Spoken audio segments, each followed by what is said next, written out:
Ati foi outrora um homem bom e generoso, e você viu no que ele se tornou. Raij, por sua vez, estava entre os indivíduos mais abomináveis, astuciosos e perigosos que eu já conheci. Sim, isso foi cortado, disse o corpulento coureiro, mostrando a correia para Adolin examinar. Você não concorda, Is? O outro coureiro assentiu. Is era um irialiano de olhos amarelos e cabelos muito dourados. Não louros, dourados. Tinham até um brilho metálico. Ele os mantinha curtos e usava um chapéu, era óbvio que não queria que chamassem atenção. Muitos consideravam uma mecha de cabelos irialianos um talismã de boa sorte. Seu colega, Avaran, era um alentano olhos escuros, que usava um avental sobre o colete. Eles trabalhavam do modo tradicional, um se encarregava das peças maiores e mais resistentes, como selas, enquanto o outro se especializava em detalhes finos. Um grupo de aprendizes labutava ao fundo, talhando ou costurando couro de porco. Cortada, concordou Is, pegando a correia com Avaran. Concordo. Que a danação me carregue, murmurou Adolin. Quer dizer que Eliocar estava certo? Adolin, disse uma voz feminina atrás dele. Você disse que nós íamos dar uma caminhada. É o que estamos fazendo, disse ele, virando-se e sorrindo. Janala o aguardava de braços cruzados. Usava um lustroso vestido amarelo, de corte impecável, abotoado nas laterais e encimado por colarinho com bordados vermelhos. Eu pensei que, sendo uma caminhada, nós íamos caminhar. Bem. Já vamos fazer isso. Vai ser magnífico. Vamos caminhar, passear perambular. Sugeriu Is, o coureiro. Isso não é um tipo de bebida? Perguntou Adolin. Não, luminobre. Tenho certeza de que é outra palavra para caminhar. Tudo bem, disse Adolin. Vamos perambular muito também. Perambular. Sempre gostei de perambular. Ele coçou o queixo e pegou a correia de volta. Vocês têm certeza de que essa correia foi cortada? Não há muita margem para dúvidas, luminobre, disse Avaran. Não é um simples rasgão. O senhor deveria ser mais cuidadoso. Cuidadoso?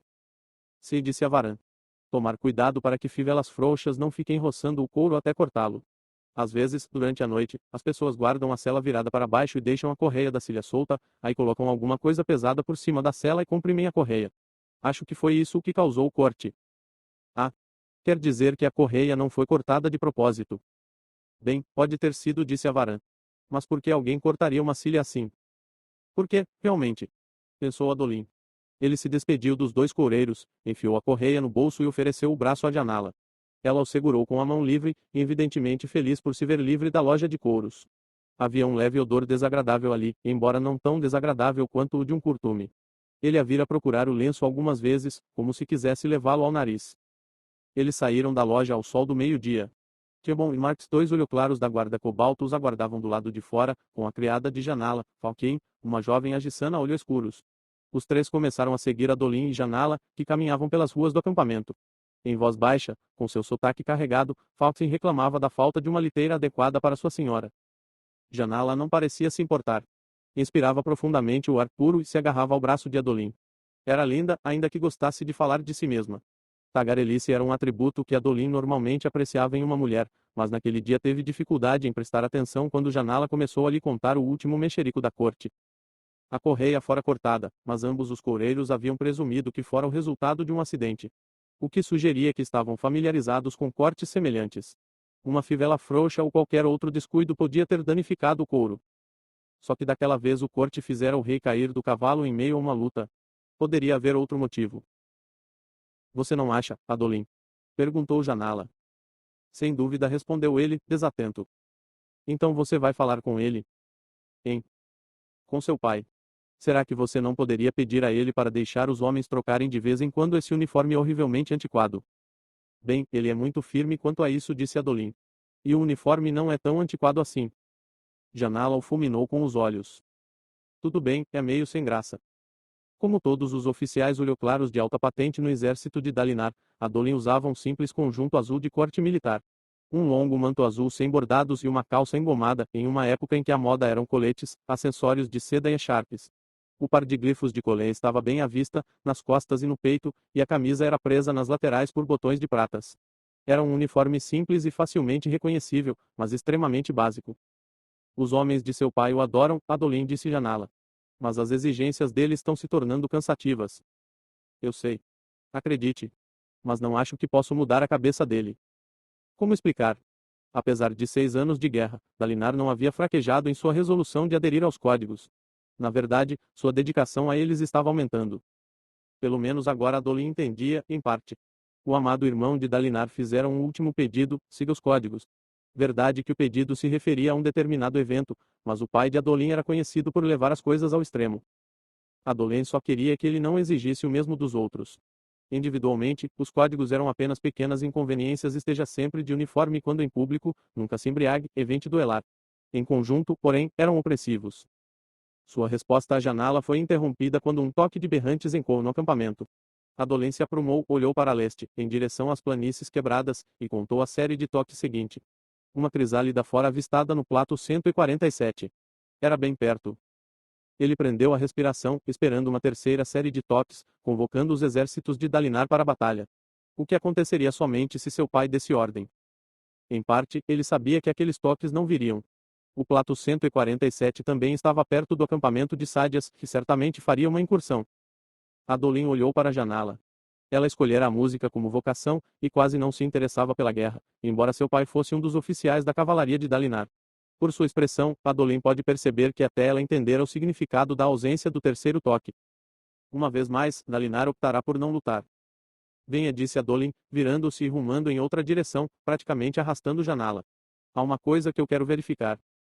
Dalinar observava as planícies quebradas, as mãos cruzadas atrás das costas. Estava em uma das plataformas mais baixas na subida ao palácio de Eliocar. O rei não residia em nenhum dos 10 acampamentos de guerra, mas em um pequeno complexo situado em uma colina próxima. A subida de Dalinar até lá fora é interrompida pelos berrantes. Ele observara o cenário o suficiente para ver o exército de Sadia se reunir. Dalinar podia ter enviado um soldado para preparar seus homens. Estava perto o bastante. Luminobre. Disse uma voz a seu lado. O senhor deseja continuar. Proteja o rei do seu jeito, Sádias, pensou Dalinar. Eu o protegerei do meu. Sim, pensado, disse ele, virando-se e continuando a subir o caminho em Jig-Menos-Ag. Pensado o acompanhou. Ela tinha mechas louras em seus negros cabelos alentanos, que usava intricadamente entrelaçados, olhos violentas e expressão preocupada, o que era normal, ela parecia sempre precisar de algo com que se preocupar. Pensado e sua escriba auxiliar eram esposas de oficiais. Dalinar confiava nelas. Na maior parte do tempo. Era difícil confiar em alguém inteiramente. Pare com isso, pensou ele. Você está começando a ficar tão paranoico quanto o rei. De qualquer forma, a volta de Jainal o deixaria feliz. Se ela um dia decidisse retornar. Alguns de seus oficiais mais graduados haviam sugerido que ele devia se casar de novo, no mínimo para ter uma mulher que pudesse ser sua escriba principal. Pensaram que ele havia rechaçado as sugestões devido ao amor por sua primeira esposa. Não sabiam que ela se fora, desaparecera de sua mente, tornará-se uma mancha enevoada em suas lembranças. No entanto, de certa forma, seus oficiais tinham razão. Ele hesitava em se casar de novo porque odiava a ideia de substituí-la. Tudo o que tinha de sua esposa lhe fora tirado. Tudo o que restava era uma lacuna. Preenchê-la para obter uma escriba parecia insensibilidade. Dalinar prosseguiu seu caminho. Além das duas mulheres, era acompanhado por Renarim e 3 integrantes da guarda cobalto, que usavam chapéus de feltro azul cobalto, capas da mesma cor sobre couraças prateadas e calças também azul cobalto. Eram olhoclaros de baixa patente, autorizados a portar espadas para combates corpo a corpo. Bem, Luminobre, disse Tensag. O Luminobre Adolin me pediu para lhe relatar os progressos feitos na investigação sobre a Cília da Sela. Ele está conversando com coureiros neste momento, mas até agora não há muito o que dizer. Ninguém viu qualquer pessoa mexendo na sela do cavalo de Sua Majestade. Nossos espiões disseram que não ouviram nenhum rumor a respeito de alguém contando vantagem nos outros acampamentos, e ninguém no nosso acampamento recebeu grandes somas de dinheiro, pelo que conseguimos descobrir. Os cavalareços disseram que verificaram a cela, mas quando pressionados admitiram que não conseguem se lembrar de terem verificado a Cília especificamente. Ela balançou a cabeça. Uma armadura fractal exerce uma grande pressão, tanto sobre o cavalo quanto sobre a cela. Se houvesse um jeito de domar mais Richádios. Acho que seria mais fácil domar Gran Tormentas, Luminosa. Bem, são boas notícias, eu acho. Para nós, é melhor que essa história da correia não dê em nada. Há mais uma coisa que eu gostaria que você verificasse. É um prazer servi-lo, Luminobre. O Grão-Príncipe Aladar tem falado em tirar umas férias curtas em Alectar. Eu gostaria de saber se ele está falando sério. Sim, Luminobre, disse Tensav, assentindo. Isso seria um problema. Sinceramente, não sei. Ele não confiava nos Grão-Príncipes, mas com todos ali pelo menos poderia vigiá-los. Se um deles retornasse a Alectar, poderia conspirar à vontade. Mas também era verdade que mesmo uma breve visita poderia contribuir para estabilizar a pátria. O que seria mais importante? Sangue dos meus pais, pensou ele. Eu não fui feito para esses jogos e complos políticos. Fui feito para empunhar uma espada e atacar inimigos. De qualquer forma, ele faria o que tivesse que ser feito. Você não me falou que tinha informações sobre as finanças do rei, Pessad. Realmente, disse ela, enquanto continuavam a caminhar. O senhor tinha razão quando me pediu para examinar a contabilidade, pois parece que 3 grão-príncipes, Tanadal, Atom e Vama, estão muito atrasados em seus pagamentos. Além do senhor, só o grão-príncipe Sadias fez seus pagamentos adiantadamente, como exigem os preceitos de guerra. Dalinar assentiu. Quanto mais essa guerra se prolonga, mas os grão-príncipes se sentem à vontade. Eles estão começando a se perguntar, por que pagar tarifas de guerra tão altas pelas transmutações? Por que não trazer os lavradores para que eles produzam alimentos aqui? Com sua licença, Luminobre disse Tensar, enquanto eles dobravam uma curva. Sua escriba assistente caminhava atrás dela, com várias folhas contábeis presas em pranchetas dentro de uma bolsa. Mas será que devemos mesmo desencorajar isso? Uma segunda fonte de suprimentos poderia ser um reforço valioso. Os mercadores já nos fornecem reforços, replicou Dalinar. Essa é uma das razões pelas quais eu não os expulsei. Eu não me importaria com mais um reforço, mas os transmutadores são a única forma que temos de controlar os grão-príncipes. Eles deviam lealdade a Gavilar, mas sentem muito pouco em relação a seu filho. Dalinar estreitou os olhos. Esse é um ponto vital, pensado. Você já leu as histórias que eu sugeri? Sim, Luminobre. Então você sabe. O período mais frágil da existência de um reino é durante a vida do herdeiro de seu fundador. Durante o reinado de um homem como Gavilar, os homens permanecem leais por respeito a ele. Durante as gerações subsequentes, os homens começam a se ver como parte de um reino, uma força que os mantém unidos graças à tradição. Mas no reinado do filho. Esse é o ponto perigoso. Gavilar não está aqui para manter todos juntos, e Alektar ainda não tem tradição como reino. Temos que aguentar o suficiente para que os grão-príncipes comecem a se ver como parte de um conjunto maior. Sim, Luminobre. Ela não o questionou. Pensado era profundamente leal a ele, assim como a maior parte de seus oficiais. Eles não se perguntavam por que era tão importante para ele que os 10 principados se vissem com uma nação. Talvez presumissem que era por influência de Gavilar. De fato, o sonho de uma Alektar unida, acalentado por seu irmão, era parte do motivo. Porém, havia outra coisa. A tempestade interna está vindo. A verdadeira desolação. A noite das tristezas. Ele refriou um estremecimento. As visões com certeza não lhe davam a impressão de que disponha de muito tempo para se preparar. Escreva uma missiva em nome do rei, disse Dalinar, diminuindo os custos da transmutação para aqueles que fizeram os pagamentos em dia. Isso acordará os outros. Entregue a mensagem às escribas de Eliocar e peça a elas que expliquem tudo a ele. Vamos torcer para que ele concorde. Sim, Luminobre, disse Tensar. Se posso comentar, fiquei muito surpresa quando o senhor sugeriu que eu lesse aquelas histórias. No passado, essas coisas não eram particularmente do seu interesse. Eu tenho feito um monte de coisas, nos últimos tempos, que não são particularmente do meu interesse, nem dos meus talentos, respondeu Dalinar, fazendo uma careta. Minha falta de capacidade não muda as necessidades do reino. Você reuniu relatos sobre o banditismo na área. Sim, Luminobre. Ela hesitou. Os índices são bastante alarmantes. Diga ao seu marido que eu lhe entrego o comando do 4º batalhão, disse Dalinar. Quero que vocês dois articulem um padrão melhor de patrulhamento para as colinas devolutas. Enquanto a monarquia alentana tiver presença lá, não quero que aquilo seja uma terra sem lei. Sim, Luminobre, disse Tensar, parecendo hesitante. O senhor compreende que esse patrulhamento exigirá 2 batalhões inteiros. Entendo, disse Dalinar. Ele já pedira ajuda a outros grão-príncipes, cujas reações variaram do espanto à hilaridade. Ninguém lhe oferecera nenhum soldado. Esses batalhões vão se juntar ao batalhão que o senhor destacou para manter a paz nas áreas entre os acampamentos de guerra e os mercados externos, na periferia, acrescentou Tensar. No total, isso significa cerca de 1/4 de suas forças, Luminobre. As ordens permanecem, Tensar. Providencie. Mas primeiro eu quero conversar com você a respeito da contabilidade. Vá para a sala da contabilidade e espere por nós. Ela assentiu respeitosamente. Sim, Luminobre disse, e se retirou com sua assistente. Renaren se aproximou de Dalinar. Ela não ficou muito satisfeita com isso, pai. Ela quer que seu marido participe das lutas. Todos estão esperando que eu conquiste outra espada fractal e a dê a eles. Os parchedianos possuíam fractais. Não muitas, mas mesmo uma só já teria causado surpresa. Ninguém sabia onde eles as tinham obtido. Em seu primeiro ano nas planícies, Dalinar tomara uma espada e uma armadura dos parchedianos. Entregara ambas a Eliocar, para que ele as repassasse ao guerreiro que considerasse mais útil a Alektar e ao esforço de guerra. Dalinar entrou no palácio propriamente dito. Os guardas à porta saudaram a ele e a Renarim. O jovem mantinha o olhar à frente, sem se fixar em nada. Algumas pessoas o consideravam frio, mas Dalinar sabia que ele estava apenas preocupado. Eu estava querendo falar com você, filho, disse ele. Sobre a caçada da última semana. Renarim baixou os olhos, envergonhado, e seu rosto adquiriu uma expressão sombria. Sim, ele tinha emoções. Só não as revelava com tanta frequência quanto os outros.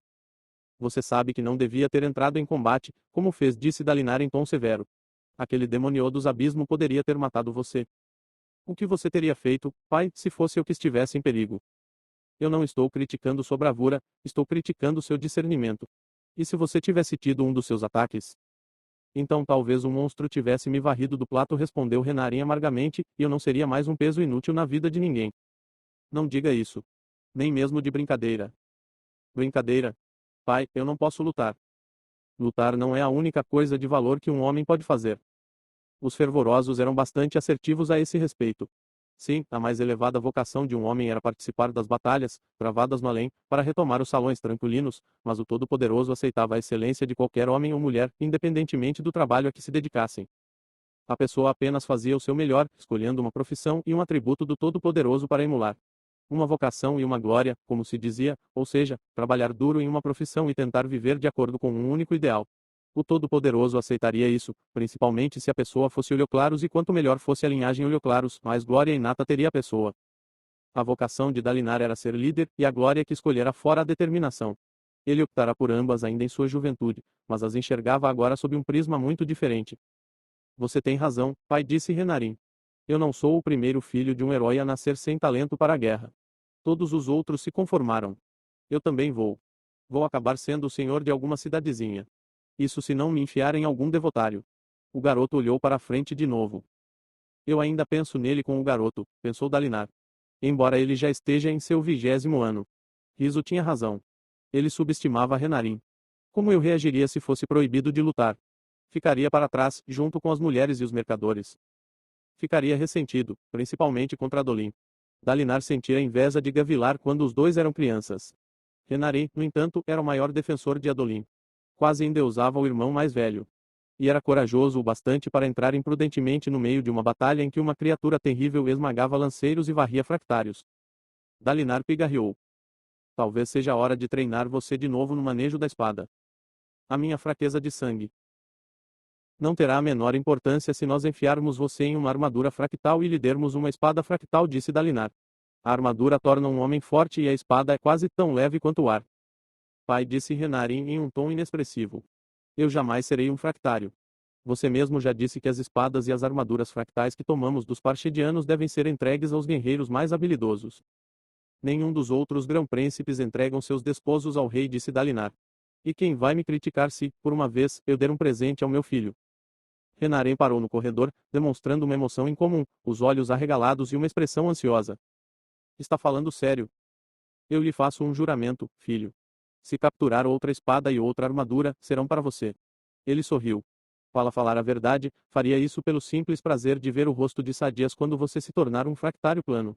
Além disso, se sua força se igualar à dos outros, creio que sua habilidade natural vai lhe dar destaque. Renarim sorriu. Uma armadura não resolveria tudo, mas ele teria sua chance. Dalinar providenciaria isso. Eu sei o que é ser o segundo filho, pensou ele, enquanto caminhavam em direção aos aposentos do rei. Ofuscado pelo irmão mais velho, que você ama, mas ao mesmo tempo inveja. Pai das tempestades, eu sei mesmo. Ainda me sinto assim. Ah, bom lume nobre Adolin, disse o fervoroso, adiantando-se de braços abertos. Cadas era um homem alto, de idade avançada, que usava a cabeça raspada e a barba quadrada, características de sua vocação. Tinha uma cicatriz bem no alto da cabeça, lembrança de seus anos como oficial do exército. Era raro encontrar no fervor um homem como ele, um olho claros que fora um soldado. Mudar de vocação, na verdade, era uma atitude estranha para qualquer homem. Mas não era proibida, e Cadas ascendera consideravelmente no âmbito do fervor, considerando que começara tarde. Dalinar dizia que aquilo era um sinal de fé ou de perseverança. Talvez de ambas. O templo do acampamento de guerra fora no início um grande domo transmutado. Dalinar pagara aos pedreiros para que o transformassem em um lugar adequado ao culto. Entalhes representando os arautos cobriam agora as paredes internas. As largas janelas a sotavento dispunham de vidros, de modo a permitir a entrada de luz. Esferas de diamante brilhavam agrupadas no teto. Compartimentos destinados à instrução, à prática e à avaliação dos diversos tipos de arte estavam distribuídos pelo recinto. Havia muitas mulheres ali naquele momento, recebendo ensinamentos dos fervorosos. Poucos homens. Em uma conjuntura de guerra, era mais fácil praticar as artes masculinas em campo aberto. Ao lado de Adolin, Janala cruzou os braços e observou o templo com óbvio desagrado. Primeiro uma loja de couro fedorenta, agora o templo. Pensei que fôssemos caminhar em um lugar pelo menos um pouquinho romântico. Religião é romântico, replicou Adolin, coçando a cabeça. Amor interno e todas essas coisas, certo? Ela o encarou. Vou esperar lá fora. Dando meia volta, ela se dirigiu para a saída com a criada. E alguém me arrume um palanquim. Adolin frangiu o senho enquanto ela se afastava. Vou ter que lhe comprar alguma coisa bem cara para compensar isso. Não sei qual é o problema, disse Cadas. Eu acho a religião uma coisa romântica. Você é um fervoroso, disse Adolin, taxativamente. Além disso, com essa cicatriz na cabeça, você não faz o meu tipo. Ele suspirou. Não foi tanto por causa do templo que ela se irritou, foi pela minha falta de atenção. Eu não estou sendo uma boa companhia hoje. Está preocupado com alguma coisa, meu nobre? Perguntou Cadas. É sobre a sua vocação. Você não tem feito muitos progressos ultimamente. Adolin fez uma careta. A vocação que escolhera era duelar. Trabalhando junto com os fervorosos para estabelecer e cumprir objetivos pessoais, ele poderia mostrar seu valor ao Todo-Poderoso. Infelizmente, os códigos diziam que ele devia limitar seus duelos durante a guerra, pois duelos fúteis podiam provocar ferimentos em oficiais indispensáveis no campo de batalha. Seu pai, no entanto, evitava os combates cada vez mais. Assim, que sentido tinha não duelar? Santo homem, disse Adolin, precisamos conversar em algum lugar onde ninguém possa nos ouvir. Cadas ergueu uma sobrancelha e conduziu Adolin até o outro lado do AP central. Os templos vorês eram sempre circulares, com um montículo no centro, que, segundo o costume, tinha 3 metros de altura. O edifício, dedicado ao Todo-Poderoso, era mantido por Dalinar e por seus fervorosos. Todos os devotários podiam usá-los à vontade, embora muitos tivessem suas próprias capelas nos acampamentos de guerra. O que você quer me perguntar, meu nobre? Perguntou o fervoroso, tão logo chegaram a um recanto mais isolado do vasto recinto. Cadas tinha uma atitude deferente, embora tivesse instruído e treinado Adolin durante a infância deste. Meu pai está ficando louco? Perguntou Adolin.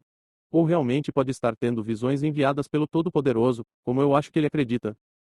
É uma pergunta bem direta. Você o conhece há mais tempo que a maioria das pessoas, Cadas, e sei que você é leal. Também sei que mantém os ouvidos abertos e presta atenção nas coisas.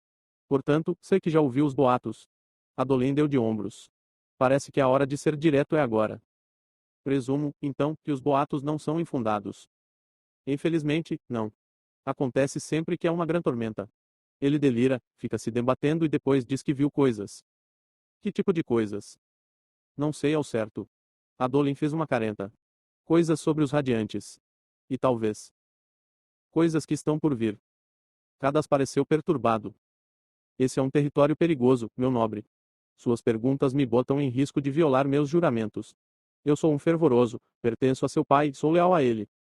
Mas ele não é o superior religioso. Não. Mas é o guardião deste povo em nome do Todo-Poderoso, encarregado de me proteger e de zelar para que eu não abuse de minha posição. Cadas apertou os lábios. Nessa situação, nosso equilíbrio é delicado. Você conhece bem a hierocracia, a guerra da perda. A igreja tentou assumir o controle, disse Adolin, dando de ombros. Os sacerdotes tentaram conquistar o mundo. Para o bem do mundo, eles alegaram. Isso foi parte da coisa, disse Cadas. A parte sobre a qual falamos mais frequentemente. Naqueles tempos, a igreja se agarrava ao conhecimento. Os homens não controlavam os próprios caminhos religiosos, os sacerdotes controlavam a doutrina e uns poucos membros da igreja tinham permissão para estudar teologia. Eram ensinados a seguir os ensinamentos dos sacerdotes. Não o Todo-Poderoso nem os arautos, mas os sacerdotes. Ele começou a caminhar, conduzindo Adolin pelo perímetro interno do templo, passando pelas estátuas dos arautos, eram 5 homens e 5 mulheres. Na verdade, Adolin sabia pouca coisa a respeito do que Cadas estava falando. Nunca se interessara muito pelas histórias que não se relacionavam diretamente ao comando de exércitos. O problema, meu nobre, era o misticismo. Os padres afirmavam que plebeus não conseguiriam entender a religião ou o Todo-Poderoso. Onde deveria haver franqueza, havia fumaça e sussurros. Os sacerdotes começaram a falar de visões e profecias, embora tais coisas tivessem sido denunciadas pelos próprios arautos. O esvaziamento é algo escuro e maléfico, e sua essência era tentar adivinhar o futuro. Adolin gelou. Espere, o que você está dizendo? Não se precipite, por favor, meu nobre, disse Cadás, virando-se para ele. Quando os sacerdotes da hierocracia foram derrubados, o Criador de Sóis fez questão de interrogá-los e examinar a correspondência que haviam trocado entre si. Foi descoberto então que não havia profecias, nem promessas místicas do Todo-Poderoso. Fora tudo uma desculpa inventada pelos sacerdotes para acalmar e controlar o povo. Aonde você quer chegar com isso, Cadás? O mais próximo que me arrisco da verdade, meu nobre, respondeu o fervoroso. Pois não consigo ser tão direto quanto você. Você acha então que as visões do meu pai são invenções? Eu jamais acusaria meu grão-príncipe de mentir, disse Cadás. Nem de fraqueza mental. Mas não posso aprovar misticismo e profecias, de forma alguma. Isso seria negar o vorinismo. Os dias dos sacerdotes já se foram. Os dias de mentir para o povo e manter as pessoas nas trevas já se foram. Agora, cada homem escolhe o próprio caminho e os fervorosos o ajudam a se aproximar do Todo-Poderoso através desse caminho. Em vez de profecias tenebrosas e pretensos poderes detidos por uns poucos, nós temos uma população que entende suas crenças e o relacionamento com seu Deus. Ele se aproximou um pouco mais de Adolin, falando muito suavemente. Seu pai não deve ser ridicularizado nem diminuído. Se as visões dele são verdadeiras, isso é entre ele e o Todo-Poderoso. Tudo o que posso dizer é o seguinte: eu entendo o que é ser assombrado pela morte e pela destruição trazidas pela guerra. Vejo nos olhos de seu pai muito do que eu senti, mas pior. Minha opinião é que as coisas que ele viu são provavelmente mais um reflexo de seu passado que uma experiência mística. Então ele está enlouquecendo, murmurou Adolin. Eu não disse isso. Você sugeriu que o Todo-Poderoso não enviaria visões como essas. Sim. E que essas visões são um produto da mente de meu pai. Provavelmente, disse o fervoroso, erguendo um dedo. Um equilíbrio delicado, como você vê. E particularmente difícil de ser mantido quando estamos falando com o filho do meu grão-príncipe. Ele estendeu a mão e segurou o braço de Adolin. Se alguém pode ajudá-lo, é você. Ninguém mais poderia se envolver, nem mesmo eu. Adolin assentiu lentamente. Obrigado. É melhor você procurar aquela jovem agora. Sim, disse Adolin, dando um suspiro. Receio que, mesmo com o presente certo, nós não ficaremos juntos por muito tempo. Renarei vai caçoar de mim de novo. Cadás sorriu. Não desista tão fácil, meu nobre. Agora vá. Mas volte depois para conversarmos sobre a sua vocação. Já faz tempo que você foi elevado. Adolin assentiu e saiu às pressas do templo. Depois de horas examinando a contabilidade com Tensav, Dalinar e Renaren entraram no corredor que dava nos aposentos do rei. Caminhavam em silêncio, somente o martelar de suas botas enquanto nas paredes de pedra. Os corredores do palácio de guerra do rei se tornavam mais ricos a cada semana. Aquele mesmo antes era apenas mais um túnel criado por transmutação. Quando Leocar se instalou no prédio, ordenou que melhorias fossem realizadas. Janelas foram abertas a sotavento. Pisos de mármore foram assentados. As paredes receberam entalhes e acabamentos em mosaicos. Dalinar e Renaren passaram por um grupo de pedreiros que cuidadosamente entalhavam uma cena de Nalan ele irradiando luz solar, com a espada da vingança erguida acima da cabeça. Eles pararam à porta da antessala do rei, um aposento grande e aberto, guardado por 10 membros da guarda real, vestidos de azul e dourado. Dalinar reconheceu cada rosto, fora ele quem organizara a unidade, escolhendo seus integrantes pessoalmente. Na antessala, o grão-príncipe Rutar aguardava uma audiência com o rei, com os braços musculosos cruzados sobre o peito. Cultivava uma barba negra bem aparada, que lhe circundava a boca. Seu casaco de seda vermelha, curto e sem botões, que evocava um colete com mangas, não passava de uma anuência simbólica ao tradicional uniforme alentano. Por baixo, via-se uma camisa pregueada branca. A calça era azul, com grandes bainhas. Rutar olhou na direção de Dalinar, fez um rápido aceno de cabeça, um pequeno sinal de respeito e se virou para conversar com um de seus assistentes. Mas parou de falar quando os guardas à porta se afastaram para que Dalinar entrasse. Então bufou com ar contrariado.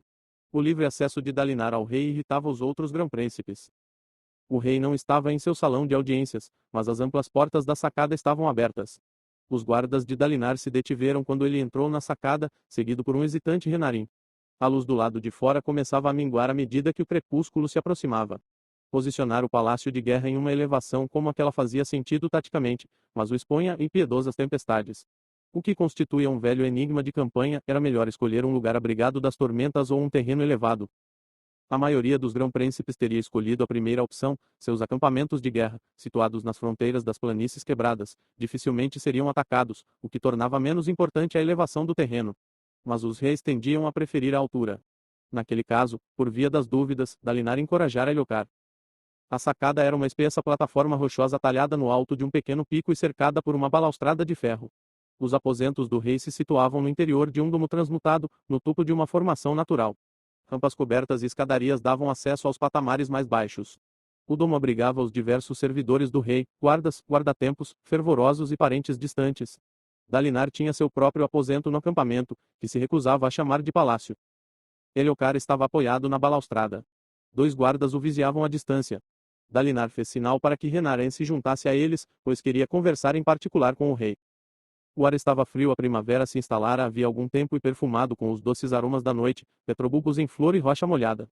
Abaixo, os acampamentos de guerra começavam a se iluminar, 10 círculos pontilhados por fogueiras de vigília, fogueiras para cozinhar, lampiões e esferas infundidas, com seu brilho estável. Eliocar contemplava as planícies quebradas à frente dos acampamentos, que estavam totalmente às escuras, exceto pelo brilho ocasional de um posto de vigilância. Será que eles nos observam de lá? Perguntou Eliocar quando Dalinar se aproximou.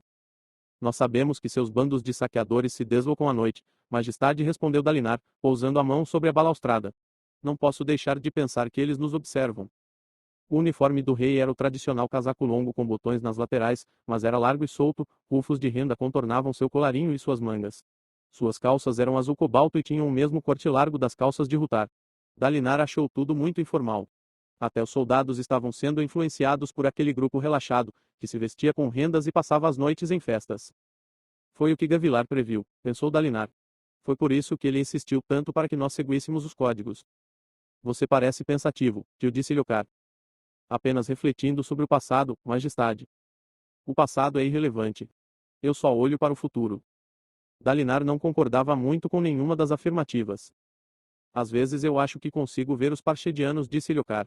Sinto que se olhar por tempo suficiente, vou encontrá-los, alcançá-los para poder desafiá-los. Gostaria que eles lutassem comigo, como homens de honra. Se eles fossem homens de honra, disse Dalinar, cruzando as mãos por trás das costas, não teriam matado seu pai como fizeram. Por que você acha que eles fizeram aquilo? Dalinar balançou a cabeça. Essa pergunta gira na minha cabeça sem parar, como se fosse um pedregulho rolando colina abaixo. Será que ofendemos a honra deles? Teria sido algum mal-entendido cultural. Isso significaria que eles têm uma cultura. Mas eles são brutos primitivos. Quem sabe por que um cavalo dá coices ou um cão machado morde? Eu nem deveria ter perguntado. Dalinar não respondeu. Sentia o mesmo desdém, a mesma ira, nos meses que se seguiram ao assassinato de Gavilar. Ele compreendia a necessidade de Eliocar de desprezar aqueles estranhos parmanos das terras selvagens, de considerá-los como pouco mais que animais. Mas ele os vira naqueles primeiros dias e interagira com eles. Eles eram primitivos, sim, mas não brutos. Não eram idiotas. Na verdade, nós nunca os entendemos, pensou ele. Acho que esse é o principal problema. Eliocar, disse ele baixinho. Pode ter chegado a hora de discutirmos algumas questões difíceis. Por exemplo, por quanto tempo vamos continuar com essa guerra? Surpreso, Eliocar se virou para Dalinar. Vamos continuar a lutar até que o pacto de vingança seja cumprido e meu pai, ligado. Nobres palavras, disse Dalinar. Mas já estamos fora de Alecar há 6 anos. Manter 2 centros de governo tão afastados não é saudável para o reino. Reis muitas vezes vão à guerra por períodos prolongados, tio. Raramente por tanto tempo. E raramente levam todos os fractários e grão-príncipes com ele. Nossos recursos estão sendo drenados. Enquanto isso, as notícias de casa dizem que as incursões dos rensanos em nossas fronteiras estão cada vez mais atrevidas. Nós ainda somos fragmentados enquanto povo, demoramos a confiar uns nos outros. A natureza desta guerra prolongada também não está ajudando, pois não temos um caminho para a vitória e o foco dos combates está mais em obter riquezas do que em conquistar territórios. Eliocar fungou. Um vento começou a soprar sobre o cume rochoso. Você diz que não há um caminho claro para a vitória. Nós estamos vencendo. Os ataques dos parchedianos estão cada vez menos frequentes e com muito menos penetração a oeste do que antes. Matamos milhares deles nas batalhas. Não o bastante, disse Dalinar. Eles ainda atacam com força. O cerco está nos prejudicando tanto quanto a eles, se não mais. Não foi você o primeiro a sugerir essa tática. Eu era um homem diferente, cheio de mágoa e fúria. E não sente mais isso. Eliocar estava incrédulo. Tio, não posso acreditar que estou ouvindo isso. Você não está sugerindo seriamente que eu abandone a guerra, está? Quer que eu volte para casa como um cão machado que levou uma bronca do dono. Eu disse que eram questões difíceis, Majestade, disse Dalinar, esforçando-se para controlar sua raiva. Mas têm de ser analisadas. Eliocar suspirou, aborrecido. É verdade o que Sadias e outros estão cochichando. Você mudou, tio. Tem alguma coisa a ver com essas suas crises, não tem? Isso não tem importância, Eliocar. Me escute. O que estamos dispostos a dar em troca da vingança? Tudo. Isto significa tudo o que seu pai trabalhou para obter. Será que nós honraremos a memória dele solapando o que ele sonhou para Lectar em troca de uma vingança em seu nome? O rei hesitou. Você persegue os Parchedianos, disse Dalinar. Isso é louvável. Mas não pode deixar que sua sede de vingança o deixe cego para as necessidades do nosso reino. O pacto de vingança manteve nossos grão-príncipes focados, mas o que acontecerá quando vencermos? Vamos nos dispersar. Acho que precisamos unir os grão-príncipes. Estamos lutando nessa guerra como se fôssemos 10 nações diferentes uma ao lado da outra, mas não uma junto com a outra. O rei não respondeu imediatamente. Parecia estar absorvendo as palavras de Dalinar. Ele era um homem bom e tinha mais em comum com seu pai do que muitos desejariam admitir. Eliocar olhou para outro lado e se apoiou na balaustrada. Você acha que eu sou um rei incompetente, não acha, tio? O quê? Claro que não. Você sempre fala sobre o que eu deveria estar fazendo e sobre o que está me faltando. Diga a verdade, tio. Quando você me olha, deseja ver meu pai em vez de mim. Claro que se, disse Dalinar. O rosto de Eliocar adquiriu uma expressão sombria. Dalinar pousou a mão no ombro do sobrinho. Eu seria um péssimo irmão se não desejasse que Gavilar tivesse sobrevivido. Eu falhei com ele, foi o erro mais terrível que cometi na vida. Eliocar olhou para ele e Dalinar sustentou seu olhar, erguendo um dedo. Mas só porque eu amava seu pai não significa que ache você um fracasso. Nem que não ame você por seus próprios méritos. Alecar poderia ter desmoronado depois da morte de Gavilar, mas você organizou e executou nosso contra-ataque. Você é um bom rei. O rei assentiu lentamente. Você tem ouvido leituras daquele livro de novo, não é? Tenho, sim. Está falando como ele, sabia? Disse Eliocar, olhando para leste novamente. Logo antes de morrer. Quando ele começou a agir de forma estável. Tenho certeza de que não estou tão mal. Talvez. Mas está bem parecido. Falando em Por um Fim à Guerra, fascinado pelos radiantes perdidos, insistindo para todo mundo ler os códigos. Dalinar se lembrou daqueles dias e de suas próprias discussões com Gavilar. Que honra podemos encontrar em um campo de batalha quando nosso povo passa fome? Perguntara ao rei certa vez. Podemos falar de honra quando nossos olhoclaros conspiram como enguias em um balde, deslizando uns por cima dos outros e tentando se morder. Dalinar reagira mal a essas palavras. Assim como Eliocar estava reagindo mal às suas palavras agora. Pai das tempestades. Estou mesmo começando a falar como ele, não estou. O que era perturbador e encorajador ao mesmo tempo. De qualquer modo, Dalinar entendera uma coisa. Adolin tinha razão. Eliocar e os grão-príncipes que o cercavam jamais aceitariam uma sugestão de retirada. Ele estava abordando o tema de forma errada. Bendito seja o Todo-Poderoso por ter me enviado um filho disposto a falar com franqueza. Talvez você tenha razão, Majestade, disse Dalinar. Terminar a guerra. Deixar o campo de batalha com um inimigo ainda poderoso. Isso nos envergonharia. Eliocar assentiu. Fico feliz por você ter entendido. Mas alguma coisa tem que mudar. Temos que encontrar um meio melhor de lutar. Sadias já tem um meio melhor. Eu já lhe falei sobre as pontes dele. Funcionam bastante bem. E ele já capturou muitas gemas coração. As gemas coração são insignificantes. Tudo isso é insignificante se não encontrarmos um jeito de obter a vingança que todos queremos. Não vá me dizer que você gosta de ver os grão-príncipes competindo uns contra os outros e praticamente ignorando nosso propósito aqui. Eliocar ficou em silêncio, parecendo contrariado. Você deve uni-los. Dalinar se lembrou dessas palavras enquanto em sua cabeça. Uma ideia lhe veio à mente. Eliocar, você se lembra do que Sadias e eu lhe dissemos logo que chegamos aqui? Sobre a especialização dos grão-príncipes. Lembro, respondeu Eliocar. Em um passado distante, cada um dos 10 grão-príncipes de Alecar recebera uma tarefa específica para a gestão do reino. Um tinha a palavra final no tocante aos mercadores e seus soldados patrulhavam as estradas de todos os principados. Outro supervisionava os juízes e magistrados. Gavilar gostava muito dessa ideia. Afirmava que era um recurso inteligente para forçar os grão-príncipes a trabalharem juntos, pois obrigava cada um a se submeter à autoridade dos outros. Mas as coisas já não eram feitas assim há séculos, desde a fragmentação de Alecar em 10 principados autônomos.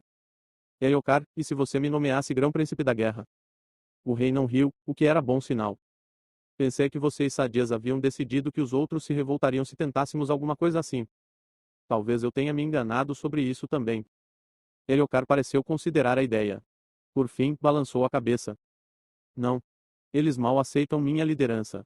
Se eu fizer alguma coisa assim, eles vão me assassinar. Eu protejo você. Ora, nem as atuais ameaças contra a minha vida você leva a sério. Dalinar suspirou. Majestade, eu levo a sério as ameaças contra a sua vida. Minhas escribas e meus assistentes estão examinando a Cília. E o que descobriram? Bem, até o momento não temos nada conclusivo. Ninguém reivindicou o crédito por ter tentado matar você, nem em boatos. Ninguém presenciou nada de suspeito. Mas Adolin está conversando com coureiros. Talvez ele encontre alguma coisa substancial. A correia foi cortada, tio. Veremos. Você não acredita em mim, disse Ilhokar, com o rosto se avermelhando. Você devia estar tentando descobrir qual era o plano dos assassinos, em vez de me importunar com a pretensão arrogante de se tornar o chefe supremo de todo o exército. Dalinar rilhou os dentes. Eu faço isso por você, Ilhokar. Ilhokar o encarou por alguns momentos, com um lampejo de desconfiança atravessando seus olhos azuis, tal como ocorrera na semana anterior. Sangue dos meus pais. Pensou Dalinar. Ele está piorando. A expressão de Ilhokar se amenizou logo, e ele pareceu relaxar. Qualquer coisa que tivesse visto nos olhos de Dalinar o havia tranquilizado. Eu sei que você faz seu melhor, tio. Mas tem que admitir que tem andado estranho ultimamente. O modo como você reage às tempestades, a obsessão pelas últimas palavras de meu pai. Estou tentando entender. Ele estava fraco, disse Ilhokar. Todo mundo sabe disso. Não quero repetir os erros dele e você deveria evitá-los também, em vez de escutar um livro que afirma que os olhoclaros deveriam ser escravos dos olhescuros. O livro não diz isso, replicou Dalinar. O texto tem sido mal interpretado. Na maior parte, é uma coletânea de histórias ensinando que um líder deve servir as pessoas que lidera. Bah! Foi escrito pelos Radiantes Perdidos. Eles não escreveram o livro, foram inspirados por ele. O autor foi Noadon, um homem comum. Ilhokar o encarou, levantando uma sobrancelha. Veja, parecia dizer. Você está defendendo o livro. Você está ficando fraco, tio. Não vou explorar essa fraqueza. Mas outros vão. Eu não estou ficando fraco. Uma vez mais, Dalinar se obrigou a permanecer calmo. Essa conversa desandou. Os grão-príncipes precisam de um líder para forçá-los a trabalhar juntos. Se você me nomear grão-príncipe da guerra, eu juro que protegerei você. Como protegeu meu pai? Dalinar se calou. Ilhokar desviou os olhos. Eu não devia ter dito isso. Você não merecia. Foi uma das coisas mais verdadeiras que já me disseram, Ilhokar. Talvez você esteja certo em não confiar na minha proteção. Ilhokar olhou para ele, curioso. Por que você reage assim? Assim como. Antes, se alguém lhe dissesse isso, você teria convocado sua espada e exigido um duelo. Agora você concorda. Eu. Meu pai começou a recusar duelos, pouco antes de morrer. Ilhokar bateu na balaustrada. Entendo por que você acha um grão-príncipe da guerra necessário, e pode ser que tenha razão. Mas os outros gostam muito da situação atual. Porque é confortável para eles. Se quisermos vencer, teremos que contrariá-los. Dalinar deu um passo à frente. Ilhokar, talvez já tenha se passado tempo suficiente. 6 anos atrás, nomear um grão-príncipe da guerra poderia ser um erro. Mas agora. Todos nos conhecemos melhor e já trabalhamos contra os parchedianos. Talvez seja o momento de dar o próximo passo. Talvez. Você acha que eles estão prontos? Vou deixar você me provar isso. Se me demonstrar que eles estão dispostos a trabalhar com você, tio, considerarei nomeá-lo grão-príncipe da guerra. Está bem assim. Era uma concessão válida. Muito bem. Ótimo, disse Ilhokar. Agora vamos nos separar. Está ficando tarde, tenho que ouvir o que Rutar tem a dizer. Dalinar acenou uma despedida e caminhou de volta pelos aposentos do rei, seguido de perto por Renarin. Quanto mais pensava, mais sentia que aquela era a coisa certa a ser feita. Uma retirada não funcionaria com os alentanos, não com a atual mentalidade deles. Mas se conseguisse tirá-los de sua complacência e forçá-los a adotar uma estratégia mais agressiva. Dalinar ainda estava perdido em pensamentos, analisando o assunto, quando deixaram o palácio do rei e desceram as rampas até o local onde estavam seus cavalos. Ele montou em galante e acenou um agradecimento ao cavalariço que tomara conta do richádio. O cavalo já se recuperara do tombo durante a caçada e suas patas estavam novamente vigorosas. A distância a ser percorrida até o acampamento era curta, e eles cavalgaram em silêncio. De qual grão-príncipe eu devo me aproximar primeiro? Pensou Dalinar. Sádias. Não. Não, ele e Sádias já eram vistos juntos com muita frequência. Se os demais grão-príncipes começassem a farejar uma aliança mais poderosa, acabariam se virando contra ele. Seria melhor se aproximar dos grão-príncipes menos poderosos, para ver se poderia convencê-los a trabalhar com ele de alguma forma. Uma incursão conjunta a um plato, talvez. Ele acabaria tendo que se aproximar de Sádias. Mas não gostava da ideia. As coisas eram muito mais fáceis quando trabalhavam a uma distância segura um do outro. Ele. Pai chamou Renarém, parecendo assustado. Dalinar aprumou o corpo e olhou ao redor, estendendo a mão para o lado como se fosse convocar sua espada fractal. Renarém apontou para leste. A direção das tempestades. O horizonte estava escurecendo. Havia alguma previsão de grande tormenta para hoje? Perguntou Dalinar, alarmado. Eutembar disse que era pouco provável, informou Renarim. Mas ele já errou antes. Todo mundo podia errar quando se tratava de grandes tormentas, até mesmo guarda-tempos. Embora fosse possível prevê-las, não era uma ciência exata. Dalinar semicerrou os olhos, o coração palpitando. Sim, já podia distinguir os sinais. A poeira se levantando, os odores se modificando. E, embora fosse noite, deveria haver mais luz. Mas estava ficando cada vez mais escuro. O ar parecia mais agitado. Devemos ir para o acampamento de Aladar? Perguntou Renarim, apontando. Estavam próximos ao acampamento do Grão-Príncipe Aladar, e a cerca de 15 minutos do acampamento de Dalinar. Os homens de Aladar o acolheriam. Ninguém negaria abrigo a um Grão-Príncipe durante uma tempestade. Mas Dalinar estremeceu ao se imaginar em um lugar desconhecido durante uma grande tormenta, cercado por servidores de outro Grão-Príncipe. Eles o veriam durante uma crise. Tão logo isso acontecesse, as intrigas se espalhariam como flechas em um campo de batalha. Vamos continuar. Gritou ele, pondo Galante em marcha. Renarim e os guardas o seguiram. O estrépito dos cascos parecia prenunciar a grande tormenta que se avizinhava. Inclinado para a frente, Dalinar estava tenso. O céu acinzentado se cobrira de poeira e folhas sopradas pelo paredão tempestuoso, e o ar se tornava cada vez mais denso, em um úmido prenúncio. Nuvens carregadas toldavam o horizonte. Pai! Gritou Renarim. Você está. Temos tempo. Gritou Dalinar. Por fim, eles se aproximaram da muralha irregular do acampamento dos Colim, onde foram saudados pelos soldados que ainda estavam ao relento. A maioria já se recolhera. Ao passar pelo posto de controle, teve que refrear Galante, mas estava a curta distância de seus aposentos. Preparou-se então para reiniciar o galope. Pai! Renarim apontou para o leste. O paredão tempestuoso era como uma cortina no ar, deslizando velozmente na direção do acampamento. O compacto lençol de chuva tinha uma coloração cinza prateada, que contrastava com o negro menos ônix das nuvens acima, e seu interior era iluminado por ocasionais relâmpagos. Os guardas que os haviam saudado já estavam correndo para um abrigo próximo. Vamos conseguir chegar, disse Dalinar. Nós. Pai!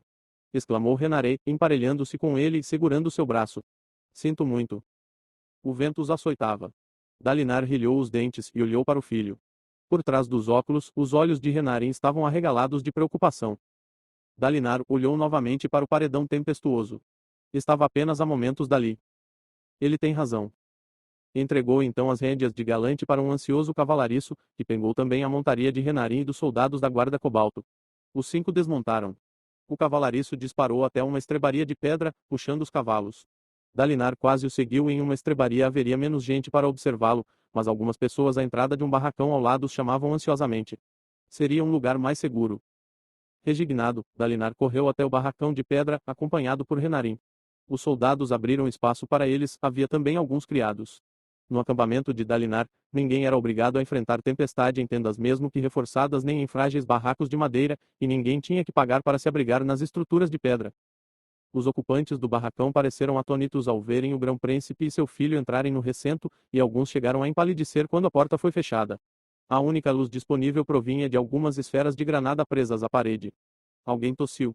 Do lado de fora, lascas de pedra sopradas pelo vento colidiam contra a construção. Dalinar tentou ignorar os olhos inquietos ao seu redor. O vento uivava. Talvez nada acontecesse. Talvez daquela vez. A grande tormenta caiu. E tudo começou. Ele possui a mais assustadora e terrível dentre todas as fractais. Reflita sobre isso, seu velho réptil, e me diga se sua insistência pela não intervenção se mantém firme. Pois eu lhe garanto que Raige não terá dessas inibições. Dalinar piscou. O abafado e mal iluminado barracão desapareceu. Ele se viu no escuro. O ar estava tomado pelo cheiro de grãos secos e, quando estendeu a mão esquerda, tocou uma parede de madeira. Estava em uma espécie de celeiro. A noite estava calma, com um frescor revigorante, nenhum sinal de tempestade. Ele tateou cautelosamente o quadril. Sua espada havia desaparecido, assim como seu uniforme. Ele estava vestido com uma túnica simples, amarrada na cintura, e um par de sandálias. Era o tipo de roupa que via em estátuas antigas. Ventos tormentosos, para onde vocês me levaram desta vez? Cada visão era diferente. Aquela seria sua 12 só 12. Pensou. Tinha a impressão de que eram muito mais, mas elas haviam começado a ocorrer havia poucos meses. Algo se moveu na escuridão, algo vivo. Ele se contraiu, surpreso, quando alguma coisa pressionou suas costas. Esteve a ponto de golpeá-la, mas se imobilizou quando a ouviu choramingar. Abaixou o braço cuidadosamente e sentiu as costas de alguém. Alguém leve e pequeno. Uma criança. Que estava tremendo. Pai, disse ela, em voz trêmula. Pai, o que está acontecendo? Como sempre, ele estava sendo visto como alguém daquele lugar e época. A menina se agarrava a ele, obviamente aterrorizada. Estava escuro demais para que ele visse os esprenos de medo que suspeitava que estivessem brotando do chão. Dalinar manteve a mão nas costas da menina. SHHH. Vai ficar tudo bem. Parecia a coisa certa a dizer. A mãe. Ela vai ficar bem. A menina se agarrou com mais força a ele naquele aposento escuro. Ele permaneceu imóvel. Algo parecia errado. A habitação rangia com o vento. Não era bem construída, a tábua em que ele encostara a mão estava solta. Dalinar se sentiu tentado a afastá-la para poder espiar o lado de fora. Mas a imobilidade, a criança aterrorizada. Havia um odor estranhamente putrido no ar. Alguma coisa arranhou, bem suavemente, a parede mais afastada do celeiro. Como uma unha arrastada no tampo de uma mesa. A menina choramingou e o som cessou. Dalinar prendeu a respiração, enquanto seu coração acelerava. Por instinto, estendeu a mão para convocar sua espada fractal, mas nada aconteceu. A espada nunca aparecia durante as visões. A parede mais afastada do celeiro explodiu. Madeira estilhaçada voou pela escuridão, enquanto um enorme vulto penetrava no recinto. Iluminada apenas pelo luar e as estrelas, a silhueta escura era maior que um cão machado. Ele não conseguia distinguir detalhes, mas a forma dela parecia anormalmente errada. A menina gritou e, praguejando, Dalinar a agarrou com um braço e rolou para o lado quando a coisa escura pulou na direção deles. Quase alcançou a criança, mas Dalinar a tirou do caminho. Sem fôlego devido ao terror, a menina parou de gritar. Dalinar girou e a empurrou para trás dele. Seu flanco colidiu contra uma pilha de sacos cheios de grãos enquanto recuava. O celeiro ficou em silêncio.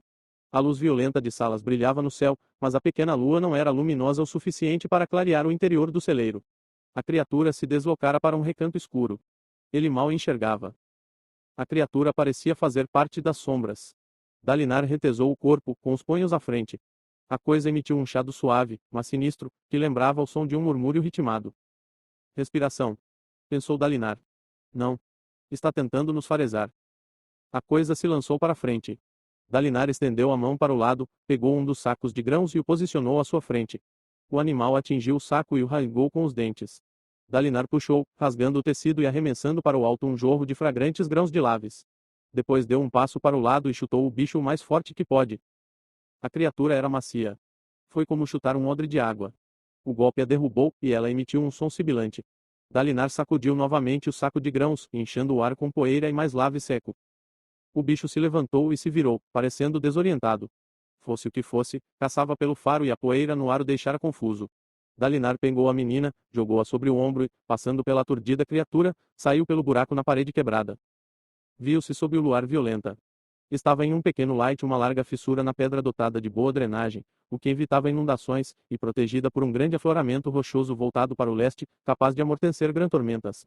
Aquele paredão tinha o formato de uma enorme onda, o que lhe dava condições ideais para proteger um povoado. Isso explicava a fragilidade do celeiro. Luzes bruxuleavam aqui e ali, sugerindo um vilarejo com algumas dezenas de casas. Dalinar estava na periferia. À direita, viu um chiqueiro, à esquerda, casas distantes. À frente, aninhada no sopé da elevação, havia uma casa em estilo arcaico, construída com tijolos de creme. Foi fácil decidir. A coisa se movia rapidamente, como um predador. Como não podia superá-la em velocidade, Dalinar correu até a casa. O som da criatura rompendo a parede do celeiro chegou até seus ouvidos. Ele chegou à casa, mas a porta da frente estava aferrolhada. Dalinar praguejou em voz alta enquanto socava a porta. Raspando as pedras com as garras, o bicho arremeteu na direção deles.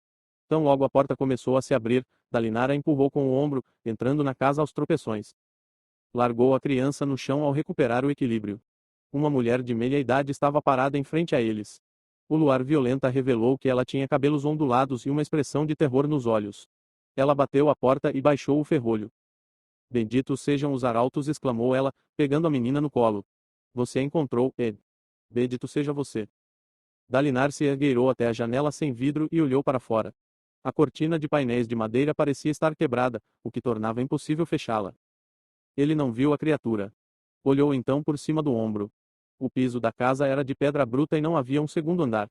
Uma lareira de tijolos, apagada, erguia-se a um canto, com um caldeirão de ferro pendurado em sua boca. Tudo parecia muito primitivo. Em que ano estaria? É apenas uma visão, pensou. Um sonho acordado. Então, por que parecia tão real? Ele olhou de novo pela janela. Tudo estava em silêncio do lado de fora. Uma fileira de petrobulbos corria ao lado direito do quintal, provavelmente eram curnepes, ou mesmo algum outro vegetal. O luar se refletia no chão liso. Mas onde estaria a criatura? Será que... Uma coisa escura de pele lisa pulou de baixo e se chocou contra a janela, espatifando a moldura. Dalinar caiu praguejando, enquanto a coisa aterrissava sobre ele. Algo afiado cortou seu rosto, derramando sangue. A menina gritou de novo. Luz. Berrou Dalinar. Me arranjem luz. Ele bateu com o punho na cabeça macia do bicho e usou a outra mão para afastar uma pata cheia de garras. Seu rosto ardia de dor. Alguma coisa lhe arranhou o flanco, rasgando sua túnica e lhe cortando a pele. Com um impulso, Dalinar derrubou a criatura de cima dele. O bicho colidiu contra a parede e rolou até ficar de pé, arfando. Enquanto a criatura se aprumava, Dalinar se arrastou para longe. Seus velhos instintos entraram em ação e a dor desapareceu quando a euforia da luta se apoderou dele. Precisava de uma arma. Um banquinho ou um pé de mesa. O aposento era tão. Uma luz cintilou quando a mulher encontrou uma lamparina de barro. A coisa era tão primitiva que usava óleo, em vez de luz das tempestades, porém era mais que suficiente para iluminar o rosto apavorado da mulher e da menina que se agarrava a seu vestido. A sala tinha uma mesa baixa e um par de banquinhos, mas os olhos de Dalinar foram atraídos pela pequena lareira. Apoiado na chaminé, luzendo como uma espada de honra das antigas histórias, estava um atiçador de ferro, sua ponta branca de cinzas. Dalinar deu um pulo, pegou-o e o revirou nas mãos para sentir seu equilíbrio. Fora treinado na clássica postura do vento, mas preferiu adotar a postura da fumaça, mais eficiente para uma arma imperfeita. Um pé para frente, outro para trás, e a espada no caso, atiçador apontada para o coração do oponente. Só mesmo os anos de treinamento lhe permitiram manter a posição quando viu o que encarava. A pele lisa da criatura, escura como a meia-noite, refletia a luz como um poço de alcatrão. O bicho não tinha olhos visíveis, seus dentes pretos e afiados se projetavam de uma cabeça posicionada em um pescoço sinuoso, que parecia não ter ossos. As 6 pernas eram arqueadas, pareciam finas demais para sustentar o corpo fluido e tenebroso. Isso não é uma visão, pensou Dalinar. É um pesadelo. A criatura ergueu a cabeça, bateu os dentes e emitiu um som sibilante. Estava provando o ar. Pela doce sabedoria de Batar sussurrou a mulher, abraçando a menina com mais força.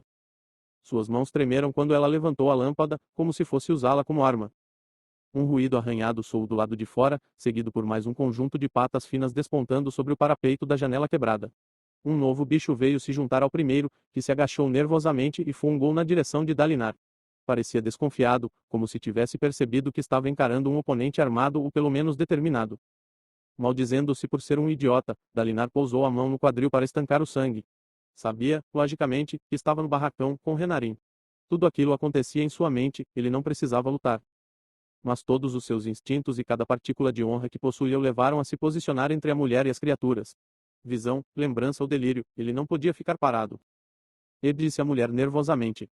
Quem ela achava que ele era? Seu marido. Um lavrador. Não seja louco. Você não sabe como. Os bichos atacaram. Dalinar pulou para a frente e permanecer em movimento era a essência da postura da fumaça, rodopiou entre as criaturas e golpeou com o atiçador a que estava à esquerda, abrindo um talho na pele macia. O ferimento sangrou fumaça. Passando por trás das criaturas, Dalinar golpeou uma pata da que ainda estava ilesa, tirando seu equilíbrio. Aproveitando a posição, bateu com a lateral do atiçador na face da outra, que tentava mordê-lo. A velha euforia, a sensação da batalha, o consumia, não o enraivecia, como fazia com alguns homens, mas deixava tudo mais nítido. Seus músculos se moviam com facilidade. Ele respirava mais profundamente. Sentia-se vivo. Quando as criaturas se viraram, ele deu um pulo para trás e chutou a mesa, que caiu sobre uma delas. Depois enfiou o atiçador na mandíbula aberta da outra. Como esperava, o interior da boca era mais sensível. O bicho emitiu um silvo de dor e recuo. Dalinar foi até a mesa virada, arrancou uma de suas pernas com um chute e a empunhou adotando a postura da fumaça na variação espada em faca. Usando a perna da mesa para manter a distância um dos bichos, ele enterrou o atiçador por 3 vezes no rosto do outro, abrindo um corte em sua face de onde saiu uma fumaça sibilante. Gritos ecoavam do lado de fora. Sangue dos meus pais, pensou ele. Não são só essas duas. Precisava acabar logo com aquilo. Se a luta se prolongasse, as criaturas o cansariam mais rápido do que ele as cansaria. E quem sequer sabia se aquelas coisas se cansavam. Gritando, ele pulou para a frente. Suor escorria de sua testa. A sala pareceu ficar um pouco mais escura. Ou mais em foco. Agora, eram só ele e os bichos. O único vento era o produzido por suas armas, o único som, o de seus pés martelando o piso, e a única vibração, a de seu coração acelerado. Seu súbito turbilhão de golpes surpreendeu as criaturas. Depois de acertar o pé de mesa contra uma delas e a fazer recuar, ele investiu contra a outra, recebeu arranhões no braço, mas conseguiu lhe enfiar o atiçador no peito. No início, a pele resistiu, mas depois se rompeu, permitindo que o atiçador penetrasse com facilidade. Um poderoso jorro de fumaça envolveu sua mão. Dalinar recolheu o braço enquanto a criatura cambaleava, as pernas cada vez mais finas e o corpo desenflando como um odre de vinho furado. Ele sabia que se expusera ao atacar. Sem outro recurso, apenas levantou um braço quando a outra criatura pulou sobre ele, cortando sua testa e seu braço com as garras e mordendo seu ombro. Dalinar gritou e bateu com o pé da mesa várias vezes na cabeça da criatura. Tentou afastá-la, mas ela era extremamente forte. Deixou-se então cair sobre o piso e chutou para cima, arremessando a criatura sobre sua cabeça. Quando as presas se desprenderam de seu ombro, um jato de sangue jorrou do ferimento. A fera caiu no chão em um emaranhado de patas escuras. Tonto, Dalinar se pôs de pé com dificuldade e assumiu sua postura. Mantenha sempre a postura. A criatura se levantou ao mesmo tempo. Dalinar ignorou a dor, ignorou o sangue e deixou que a euforia o mantivesse concentrado. Ergueu o atiçador. O pé da mesa havia escorregado de sua mão coberta de sangue. O bicho se agachou e atacou. Permitindo que a natureza fluida da postura da fumaça o guiasse, Dalinar deu um passo para o lado, bateu com o atiçador nas patas do bicho e o fez tropeçar. Ele rodopiou, segurou o atiçador com ambas as mãos e o cravou diretamente nas costas da criatura. O poderoso golpe rompeu a pele, atravessou o corpo da criatura e atingiu o piso de pedra. O bicho se debateu e agitou as patas freneticamente, enquanto jatos de fumaça irrompiam dos buracos em suas costas e estômago. Dalinar se afastou, limpando o sangue que tinha na testa. Sua arma tombou para o lado e retiniu no chão, ainda empalando a criatura. Pelos três deuses, ele sussurrou a mulher. Ele se virou e a viu completamente chocada, olhando as carcaças minguantes. Eu devia ter ajudado, murmurou ela. Devia ter pegado alguma coisa para bater neles. Mas você foi muito rápido. Foram só alguns momentos. Onde? Como? Ela o olhou fixamente. Eu nunca vi nada assim, e... Você lutou como um dos próprios radiantes. Onde você aprendeu a lutar assim? Dalinar não respondeu. Tirou a camisa, fazendo uma careta quando a dor de seus ferimentos retornou. Só a mordida no ombro representava um perigo imediato. Era grave, seu braço esquerdo estava ficando dormente. Ele rasgou a camisa em duas partes e enrolou uma delas sobre o corte no antebraço direito, depois fez um tampão com a parte restante e o apertou contra o ferimento no ombro. Então foi retirar o atiçador do corpo esvaziado da criatura, que agora lembrava uma sacola de seda. Aproximou-se da janela. As outras casas mostravam sinais de terem sido atacadas, como incêndios e débeis gritos levados pelo vento. Temos que ir para um lugar seguro, disse ele. Há algum porão por aqui. O quê? Uma caverna na pedra, feita pelo homem ou natural. Não há cavernas, informou a mulher, juntando-se a ele na janela. Como os homens fariam um buraco na pedra? Com uma espada fractal ou um transmutador. Ou até com ferramentas básicas de mineração, embora isso pudesse ser difícil, pois as grantormentas ofereciam um alto risco de inundações, que podiam selar as cavernas com creme. Dalinar olhou para fora novamente. Vultos escuros se moviam ao luar, alguns estavam vindo na direção deles. Ele cambaleou, ponto.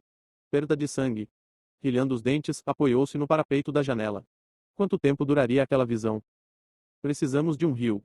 Alguma coisa que apague a pista do nosso cheiro. Tem algum por aqui? A mulher assentiu, empalidecendo ao notar os vultos na noite. Pegue a menina, mulher. A menina. É Celi, nossa filha. E desde quando você passou a me chamar de mulher? É tão difícil dizer Tafa. Ventos tormentosos, o que deu em você? Dalinar balançou a cabeça, foi até a porta e a abriu, ainda segurando o atiçador. Traga a lamparina. A luz não vai revelar nossa posição. Acho que eles não enxergam. Obedecendo, a mulher correu para pegar Celi, que parecia ter 6 ou 7 anos, e acompanhou Dalinar. A frágil luz da lamparina de barro bruxuleava na noite. O rio? Perguntou Dalinar. Você sabe onde? Eu bati com a cabeça, Tafa. Estou tonto. Está difícil pensar. A mulher pareceu inquieta, mas aceitou a resposta. Apontou então para fora do vilarejo. Vamos, disse ele, saindo sob a escuridão. Os ataques desses bichos são comuns. Durante as desolações, talvez, mas eu nunca tinha visto. Ventos tormentosos, e... Precisamos levar você para... Não.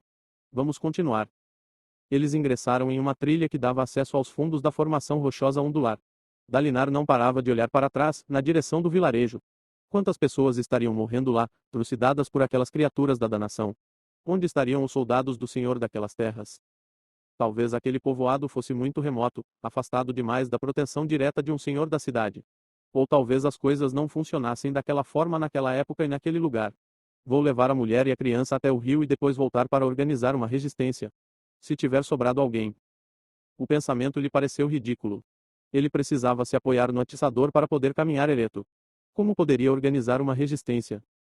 Em um trecho íngreme da trilha, ele escorregou, Tafa pousou a lamparina e segurou seu braço, preocupada. A paisagem era agreste. Em meio aos rochedos, petrobulbos estendiam suas gavinhas que farfalhavam ao vento para aproveitar o frescor e a umidade da noite. Dalinar se levantou e assentiu para a mulher, sinalizando que prosseguisse. Um leve arranhar soou na noite. Dalinar se virou, tenso. Disse a mulher, assustada. Levante a luz. Ela ergueu a lamparina, iluminando a encosta da colina com uma tremula luminosidade amarela. Cerca de uma dúzia de vultos extremamente escuros e de peles muito lisas caminhavam por entre os rochedos e petrobulbos. Até seus dentes eram pretos. Seli choramingou e se apertou contra a mãe. Corram, disse Dalinar baixinho, erguendo o atiçador. Eles. Corram. Tem mais deles na nossa frente. Dalinar se virou e viu os vultos à frente. Praguejando, olhou ao redor. Lá, disse ele, apontando para uma formação rochosa próxima, alta e plana. Ele empurrou Tafa adiante e ela começou a correr, com Celia a reboque, seu vestido azul drapezando ao vento. Como elas corriam mais depressa que ele, no estado em que se encontrava, chegaram ao rochedo primeiro. Tafa olhou para cima, como se considerasse escalar o rochedo. Mas era muito íngreme. Dalinar só queria alguma coisa sólida para proteger sua retaguarda. Subiu em uma plataforma rochosa na frente do rochedo e ergueu sua arma. As criaturas escuras se arrastavam cuidadosamente sobre as pedras. Conseguiria distraí-las enquanto as duas fugiam. Estava se sentindo tonto. O que eu não daria pela minha espada fracta? Seli choramingou. Sua mãe tentou confortá-la, mas a voz lhe traía o nervosismo. Ela sabia. Sabia que aqueles odres de escuridão, aquelas personificações da noite, as rasgariam e as fariam em pedaços. Qual foi a palavra que ela usou? Desolação. O livro falava delas. As desolações haviam acontecido durante a quase mítica Era Sombria, antes do início da verdadeira história. Antes que a humanidade derrotasse os esvaziadores e levasse a guerra para os salões tranquilos. Os esvaziadores. Seriam aquelas coisas. Mitos. Mitos que ganharam vida para matá-lo. Várias das criaturas investiram contra eles. Mais uma vez, Dalinar sentiu a euforia irromper dentro de si, dando-lhe forças para golpear a torto e a direito. As coisas pularam para trás, cautelosas, procurando fraquezas. Outras andavam de um lado para outro, farejando o ar. Queriam alcançar a mulher e a criança. Dalinar se atirou contra elas e as forçou a recuar, sem saber de onde tirava forças. Uma delas se aproximou, e ele a golpeou, assumindo a postura do vento, que lhe era mais familiar, com seus golpes amplos, sua elegância. Atingiu-a no flanco, mas duas outras pularam sobre ele por um dos lados e o atiraram sobre as pedras, enquanto suas garras lhe arranhavam as costas. Ele praguejou, rolou para um lado e socou uma delas, jogando-a para trás. Outra mordeu seu pulso e o fez largar o atiçador em uma pontada de dor. Ele gritou e socou a mandíbula da coisa, que abriu a boca por reflexo e liberou sua mão. Os monstros o cercavam. De algum modo, Dalinar se pôs de pé e cambaleou até o rochedo, onde se encostou. A mulher jogou a lâmpada sobre uma das criaturas, que se aproximara demais. O óleo se inflamou e se espalhou pelo chão. O fogo não pareceu perturbá-las. O movimento de Tafa a fez perder o equilíbrio e deixou Celine exposta. Um dos monstros a jogou no chão e outros se aproximaram, mas Dalinar saltou para perto dela e a abraçou, expondo as costas para os bichos. Um deles cortou sua pele com as garras. Celine choramingou, aterrorizada. Tafa gritou quando os monstros a subjugaram. Por que vocês estão me mostrando isso? Berrou Dalinar para a noite.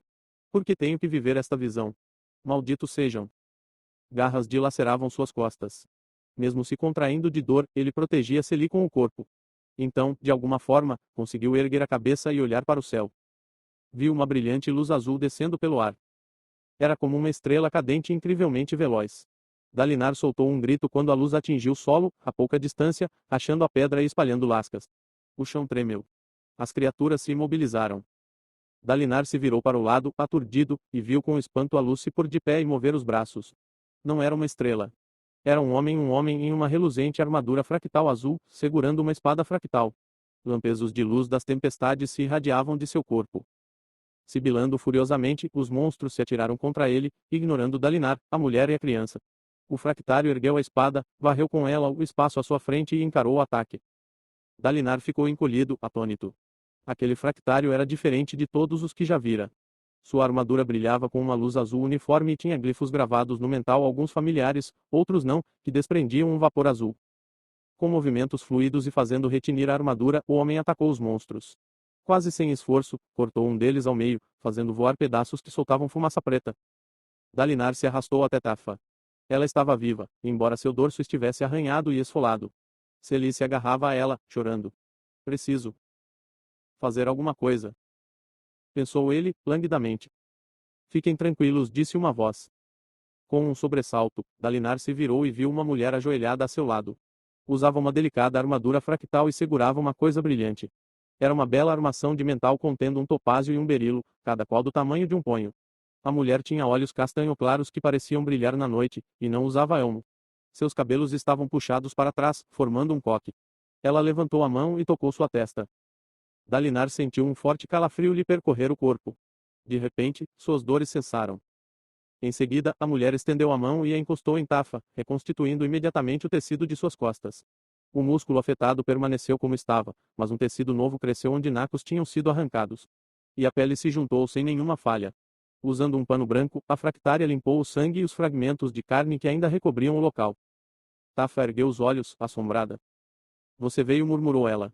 Bendito seja o Todo-Poderoso. A fractária se levantou, sua armadura cintilava com uma luminosidade âmbar. Ela sorriu e estendeu a mão para o lado. Uma espada fractal se formou em sua mão enquanto ela corria para ajudar o companheiro. Uma fractária, pensou Dalinar. Ele nunca vira uma. Ele se levantou. Sentia-se forte e saudável, como se tivesse acabado de despertar após uma boa noite de sono. Levantando o braço, puxou o curativo improvisado. Teve que limpar o sangue e um pouco da pele solta, mas a pele por baixo estava perfeitamente curada.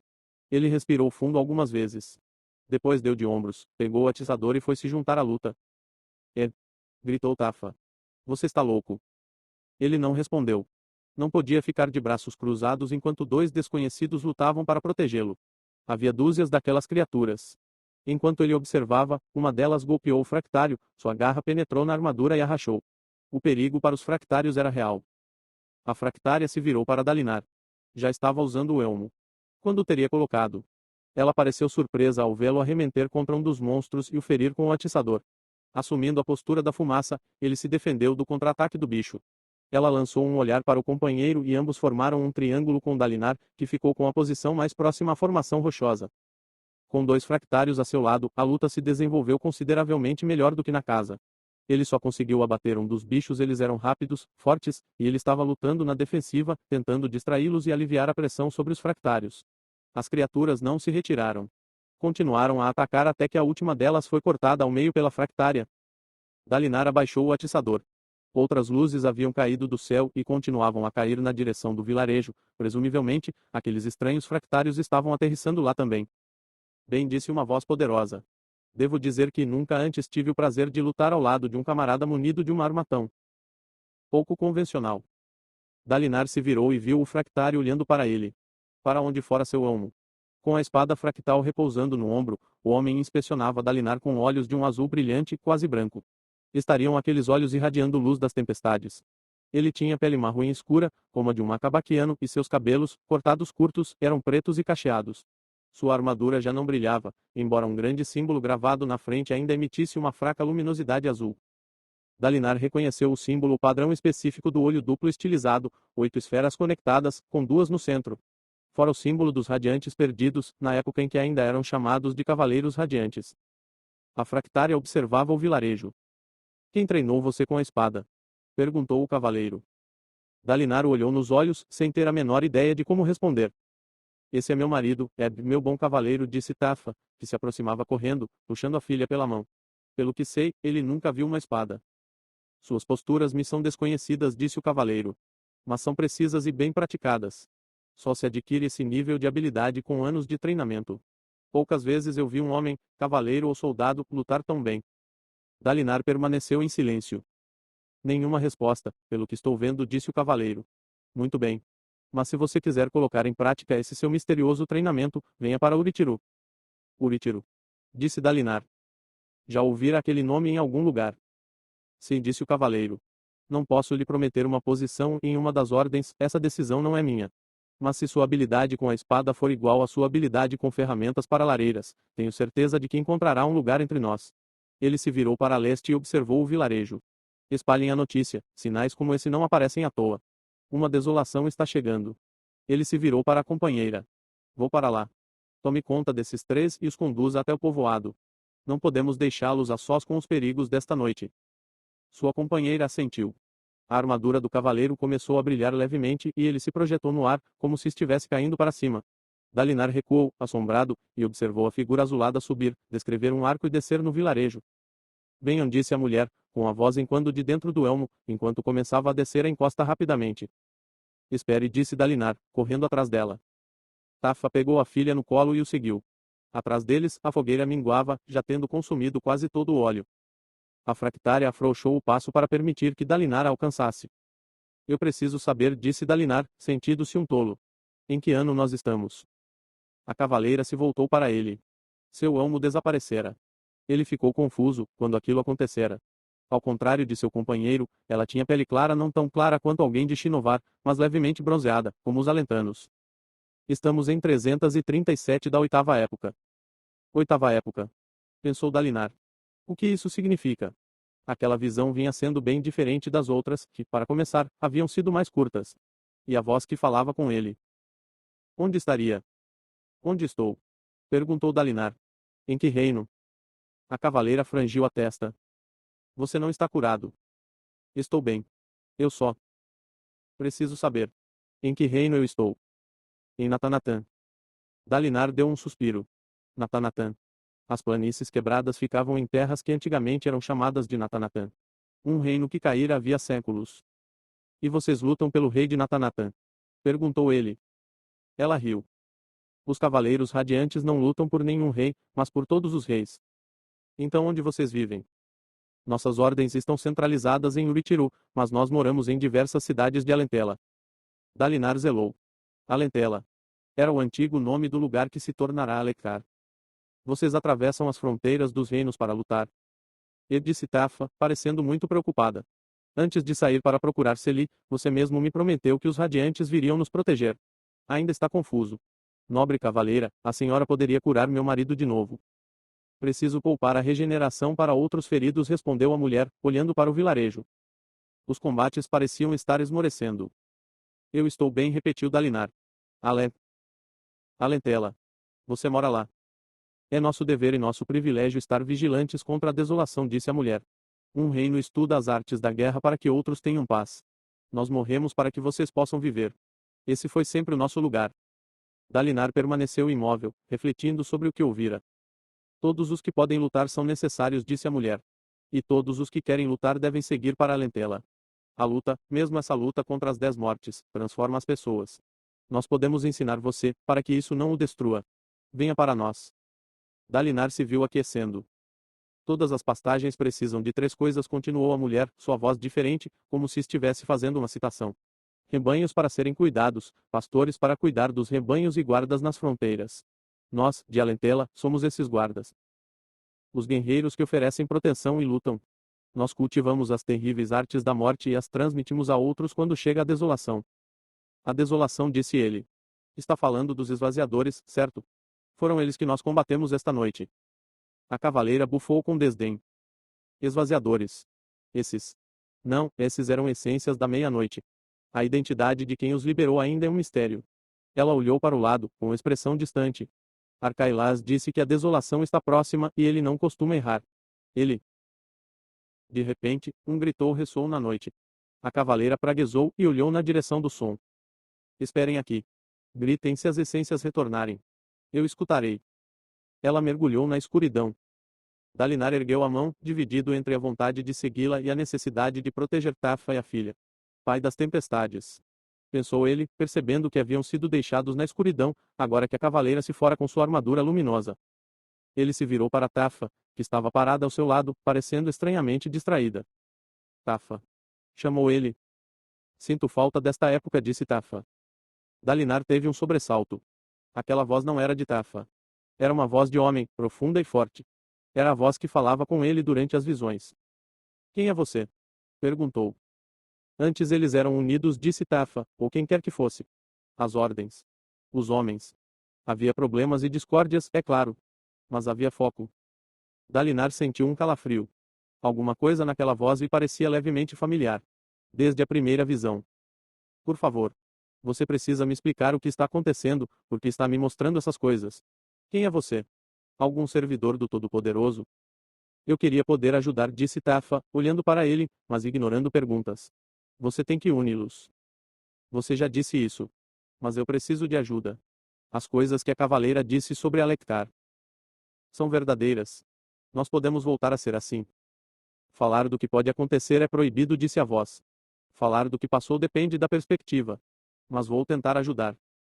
Então me dê algo mais do que respostas vagas. Tafa olhou para ele com ar sombrio. De algum modo, contando apenas com a luz das estrelas, ele conseguia discernir seus olhos castanhos. Havia algo profundo, algo intimidante por trás deles. Pelo menos me responda uma coisa. Disse Dalinar, tentando encontrar uma pergunta específica. Eu tenho confiado no Grão-Príncipe Sadias, mas meu filho, Adolin, acha que isso é tolice. Devo continuar a confiar em Sadias. Sim. Isso é importante. Não deixe a discórdia consumir você. Seja forte. Haja com honra e a honra o ajudará. Finalmente, pensou Dalinar. Alguma coisa concreta. Ele ouviu vozes. A paisagem escura ao redor se tornou vaga. Não. Ele estendeu a mão para Tafa. Não me mande de volta ainda. O que eu devo fazer a respeito de Eliocar e da guerra? Eu vou lhe dar o que puder. A voz se tornava cada vez mais indistinta. Sinto muito por não poder dar mais. Que resposta é essa? Gritou Dalinar, estremecendo e se debatendo. Mãos o seguravam. De onde teriam surgido? Ele praguejou e se contorceu, tentando escapar. Depois se imobilizou. Estava no barracão das planícies quebradas. Uma chuva suave tamborilava no teto. O pior da tempestade já passara. Alguns soldados seguravam Dalinar contra o chão, enquanto Renareu observava com ar preocupado. Dalinar permaneceu imóvel, de boca aberta. Estivera gritando. Os soldados pareciam constrangidos, se entreolhando, sem o encarar. Se as coisas haviam se desenrolado como antes, ele representara seu papel na visão, murmurando e se debatendo. Estou consciente agora, disse ele. Já podem me soltar. Renaré fez um sinal com a cabeça e, com alguma hesitação, os homens o soltaram. Renaré gaguejou algumas desculpas, dizendo a eles que seu pai estava simplesmente ansioso para lutar, mas não pareceu muito convincente. Dalinar se retirou para os fundos do barracão e se sentou sobre o piso, entre dois sacos de dormir enrolados. Respirou fundo e começou a refletir. Ele acreditava nas visões, mas sua vida nos acampamentos de guerra já andava bastante difícil ultimamente, mesmo sem as pessoas o tomarem por louco. Haja com honra e a honra o ajudará. A visão lhe dissera para confiar em Sadias.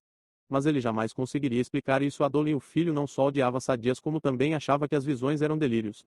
A única coisa a fazer era continuar agindo como sempre. E encontrar um modo de convencer os grão-príncipes a trabalharem juntos. 7 anos antes. Eu posso salvá-la, disse Cal, tirando a camisa. A criança tinha apenas 5 anos. Caíra de uma grande altura. Posso salvá-la. Ele estava murmurando. Uma multidão havia se reunido. O Luminobre e o Estiou faleceram havia 2 meses, e eles ainda não tinham um novo senhor da cidade. Cal mal vira Laral durante aquele tempo. Ele só tinha 13 anos, mas fora bem treinado. O perigo imediato era a perda de sangue, a perna da criança se quebrara, uma fratura exposta, que sangrava no lugar em que o osso atravessara a pele. Ao pressionar os dedos sobre o ferimento, Cal percebeu que suas mãos estavam tremendo. O osso quebrado estava escorregadio, mesmo na extremidade fraturada. Quais artérias teriam sido rompidas? O que você está fazendo com minha filha? O grandalhão Aro abriu caminho entre os curiosos. Seu crenguejo, seu refúgio de tempestade. Não toque na minha Jal. Não. Aro se interrompeu quando alguns homens o puxaram para trás. Sabiam que Cal que passara ali por acaso era a melhor esperança da menina. Ali já fora chamar o pai do garoto. Eu posso salvá-la. A menina estava com o rosto pálido e não se movia. Aquele ferimento na cabeça, talvez. Não posso pensar nisso. Uma das artérias da perna fora seccionada. Ele usara a própria camisa para fazer um torniquete e estancar a hemorragia, mas um pouco de sangue ainda escapava. Com os dedos ainda pressionando o corte, ele gritou: Fogo! Preciso de fogo. Depressa. E alguém me dê uma camisa. Vários homens acorreram, enquanto Cal levantava a perna da garota. Um deles se apressou em lhe entregar a camisa. Cal sabia onde apertar para bloquear a artéria, o torniquete escorregava, mas seus dedos, não. Ele manteve a artéria fechada, pressionando a camisa sobre o ferimento, até que Valama apareceu com uma vela aceja. Eles já haviam aquecido uma faca. Ótimo. Cal pegou a lâmina e a pressionou no ferimento, liberando um cheiro penetrante e pungente de carne queimada que uma leve brisa levou para longe. As mãos de Cal pararam de tremer. Ele sabia o que fazer. Movendo-se com uma perícia que surpreendeu a si mesmo, executou a cauterização com segurança cada vez maior, à medida que seu treinamento assumia o controle. Ainda precisaria suturar a artéria, pois a cauterização podia não ser suficiente para uma artéria tão importante. Mas os dois procedimentos, em conjunto, deviam funcionar. Quando terminou, o sangramento havia cessado. Com um sorriso, ele se sentou no chão. De repente, notou que o ferimento na cabeça de Miajal também não estava sangrando. E o peito dela não se movia. Não. Aro caiu de joelhos. Não. Faça alguma coisa. Eu. Disse Cal. Ele tinha estancado a hemorragia. Ele tinha. Ele tinha perdido a menina. Não soube o que dizer, como reagir. Uma náusea profunda e horrível se abateu sobre ele. Aro o empurrou para o lado, uivando. Cal caiu para trás. Percebeu que estava tremendo de novo enquanto observava Aro abraçar o cadáver. Ao redor, a multidão guardava silêncio. Uma hora depois, Cal se encontrava sentado nos degraus diante da sala de cirurgia, chorando. Seu luto era uma sensação delicada. Um tremor. Algumas lágrimas persistentes lhe escorrendo pelo rosto. Ele abraçou os joelhos, pensando em como parar de sofrer. Haveria algum unguento para afastar aquela dor. Um curativo para deter o fluxo de lágrimas. Ele deveria ter sido capaz de salvar a menina. Passos se aproximaram e uma sombra se projetou sobre ele. Liré se ajoelhou a seu lado. Inspecionei seu trabalho, filho. Você se saiu bem. Estou orgulhoso. Eu falhei, murmurou Cal. Suas roupas estavam manchadas de sangue. Antes, quando lavara as mãos, o sangue saíra escarlate. Mas uma tonalidade marrom avermelhada impregnava suas roupas. Conheço homens que praticaram muitas horas e mesmo assim ficaram paralisados quando se viram diante de uma pessoa ferida. A coisa é mais difícil quando nos pega de surpresa. Você não ficou paralisado, foi até ela e a socorreu. E fez isso muito bem. Eu não quero ser cirurgião, disse Cal. Sou péssimo nisso. Liré suspirou e sentou-se. Cal, isso acontece. É uma pena, mas você não poderia ter feito mais. Era um corpo pequeno e perdeu sangue muito rapidamente. Cal não respondeu. Você tem que aprender quando deve se preocupar, filho, disse Liré suavemente. E quando deve esquecer. Você vai aprender. Eu tive problemas parecidos quando era mais novo. Você vai criar calos. E isso é bom. Pensou Cal, enquanto outra lágrima deslizava por seu rosto. Você tem que aprender quando deve se preocupar. E quando deve esquecer. Ao longe, Aro continuava a uivar. Basta olhar para o desfecho da breve visita que ele fez a seu para ver a prova do que estou dizendo. Kaladin não queria abrir os olhos. Se os abrisse, estaria acordado. E, se estivesse acordado, aquelas dores, a queimação em seu flanco, a dor nas pernas, o latejar surdo nos braços e ombros não seriam apenas um pesadelo. Seriam reais. E seriam dele. Abafou um gemido e rolou para o lado. Tudo doía. Cada extensão de músculo, cada centímetro de pele. Seu coração palpitava. Parecia que até seus ossos doíam. Ele queria permanecer imóvel e dolorido até que Gas se visse forçado a puxá-lo para fora pelos tornozelos. Isso seria fácil. Será que ele não merecia fazer algo fácil, pelo menos uma vez? Mas não podia. Parar de se movimentar, desistir, seria o mesmo que morrer, e ele não podia deixar que isso acontecesse. Já tomara sua decisão. Ajudaria os carregadores de pontes. Maldito seja, Ave, pensou ele. Você consegue me chutar para fora do beliche mesmo agora. Ele afastou a manta e se levantou com dificuldade. A porta do barracão estava aberta, para permitir a entrada de ar fresco. Sentiu-se pior em pé, mas a vida de um carregador de pontes não lhe dava tempo para se recuperar. Era aguentar ou ser esmagado. Ele aprumou o corpo e apoiou a mão na parede anormalmente lisa transmutada do barracão. Respirando fundo, atravessou o recinto. Estranhamente, alguns dos homens já estavam acordados e sentados. Em silêncio, observaram Kaladin. Eles estavam esperando, percebeu Kaladin. para ver se eu ia me levantar. Ele encontrou os 3 feridos no lugar em que os deixara, em frente ao barracão. Ao inspecionar Leiten, ficou surpreso. O homem ainda estava vivo. Sua respiração era superficial, seu pulso estava fraco e ele tinha ferimentos graves, mas estava vivo. Não permaneceria assim por muito tempo, no entanto, sem um antisséptico.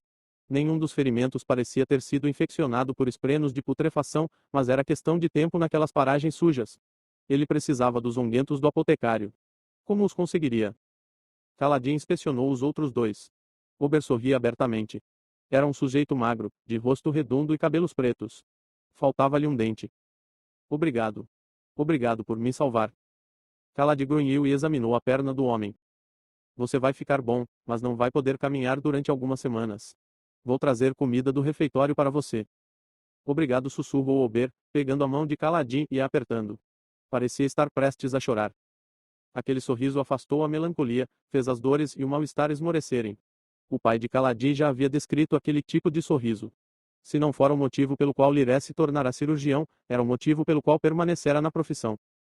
Descanse, disse Kaladin. E mantenha esse ferimento limpo. Não queremos atrair esprenos de putrefação. Me avise se vir algum. Eles são pequenos e vermelhos, parecem insetos minúsculos. Ober anuiu entusiasticamente e Kaladin passou para Dabe. O jovem carregador estava como no dia anterior, olhando para frente com um olhar desfocado. Ele estava sentado desse jeito quando eu dormi, senhor, disse Ober. É como se não tivesse se mexido a noite inteira. Me dá até calafrios. Kaladin estalou os dedos diante dos olhos de Dabet, que se sobressaltou, fechou o olhar nos dedos e o seguiu quando Kaladin moveu a mão. Ele levou uma pancada na cabeça, eu acho, disse Ober. Não, disse Kaladin. É trauma de guerra. Vai passar. Eu espero. Se o senhor diz. Comentou Ober, coçando o lado da cabeça. Kaladin se levantou e escancarou a porta, iluminando o recento. O dia estava claro, com o sol ligeiramente acima do horizonte. Já se ouviam sons no acampamento, um ferreiro madrugador, malhando o mental. Chules urravam nos estábulos. O ar estava fresco, até frio, agarrando-se aos vestígios da noite. Tinha um aroma límpido. Clima de primavera. Você se levantou, disse Kaladin a si mesmo. Pode muito bem prosseguir. Ele se forçou a sair e fazer os alongamentos, com o corpo reclamando a cada movimento. Depois examinou a própria ferida. Não estava tão mal, embora uma infecção pudesse agravá-la. Que os ventos tormentosos levem aquele apotecário. Pensou ele, pegando uma concha de água no barril dos carregadores e lavando o ferimento com ela. Logo lamentou ter praguejado contra o idoso apotecário. O que o homem podia fazer? Dar o antisséptico sem cobrar. Ele devia praguejar contra o grão-príncipe Sádias, que era o responsável pelo ferimento, e fora quem proibira o dispensário dos cirurgiões de doar medicamentos aos carregadores de pontes, escravos e criados de nãs inferiores. Quando terminou os alongamentos, um punhado de carregadores que haviam se levantado para beber água estava junto ao barril, observando-o. Só havia uma coisa a fazer. Cerrando os dentes, ele foi até a serraria e localizou a prancha que usara no dia anterior. Como os carpinteiros ainda não a haviam incluído na ponte que estavam construindo, ele a pegou e voltou para a área dos barracões. Começou então a treinar do mesmo modo que no dia anterior. Não conseguiu ser tão rápido. Na verdade, durante a maior parte do tempo, só conseguiu caminhar. Mas enquanto se exercitava, suas dores diminuíram. Sua dor de cabeça esmoreceu. Seus pés e ombros ainda doíam, e ele sentia uma exaustão insistente. Mas não passou a vergonha de cair. Durante o treino, ele passou diante dos barracões dos outros carregadores. Mal era possível distinguir aqueles homens dos da Ponte 4. Os mesmos coletes escuros manchados de suor sobre troncos nus ou camisas frouxas. Havia alguns estrangeiros tailanos e védenos, na maioria das vezes. Mas se igualavam no aspecto desmazelado, nos rostos barbudos e nos olhares assombrados. Alguns indivíduos olhavam com hostilidade. Estariam receosos de que seus treinos fossem incentivar que os outros chefes de ponte os obrigassem a treinar também. Kaladin esperava que alguns carregadores da Ponte 4 se juntassem a ele em seus exercícios. Afinal, eles o haviam obedecido durante a batalha, e até o ajudaram a cuidar dos feridos. Sua esperança foi em vão. Alguns carregadores o observavam, outros o ignoravam. Ninguém se envolveu. Após algum tempo, ele pousou na extremidade da prancha, como uma rainha em seu palanquim. Estão falando de você, disse ela quando ele passou de novo pelo barracão da Ponte 4. Não me surpreende, disse Kaladin, entre arquejos. Alguns acham que você enlouqueceu. Como aquele homem que só fica sentado olhando para o chão. Disseram que a tensão da batalha afetou sua mente. Talvez eles tenham razão. Eu não tinha pensado nisso. O que é loucura?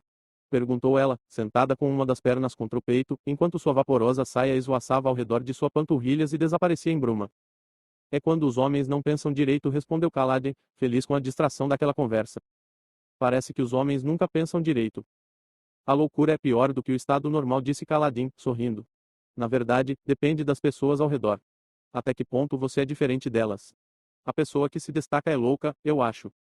Então as pessoas votam para decidir? Perguntou ela, fazendo uma careta. Bem, não de forma tão ativa. Mas a ideia é essa. Ela permaneceu pensativa por mais algum tempo. Kaladin, por que os homens mentem? Eu entendi o que são as mentiras, mas não sei por que as pessoas mentem.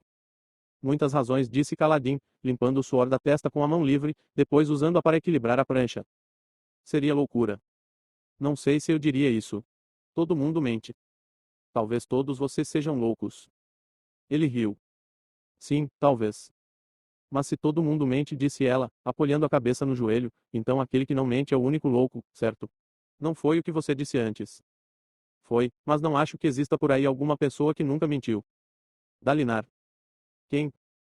O tio do rei, disse ele. Todo mundo diz que ele nunca mente. Até os carregadores da Ponte 4 falam sobre isso, de vez em quando. É verdade. O espinho negro. Kaladin ouvia falar dele desde garoto. Ele é um olho claros.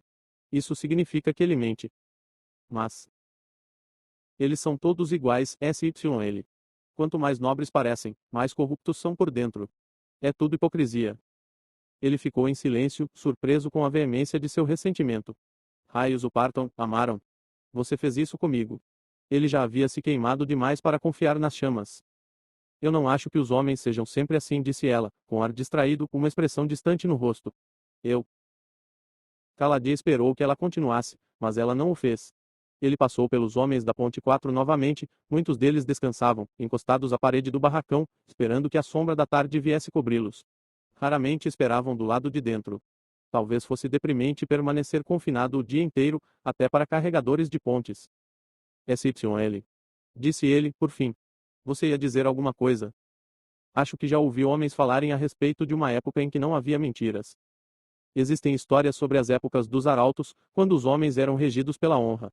Mas as pessoas estão sempre falando sobre tempos supostamente melhores. É só observar. Um homem se junta a um novo pelotão de soldados e a primeira coisa que faz é falar sobre como o seu antigo pelotão era maravilhoso.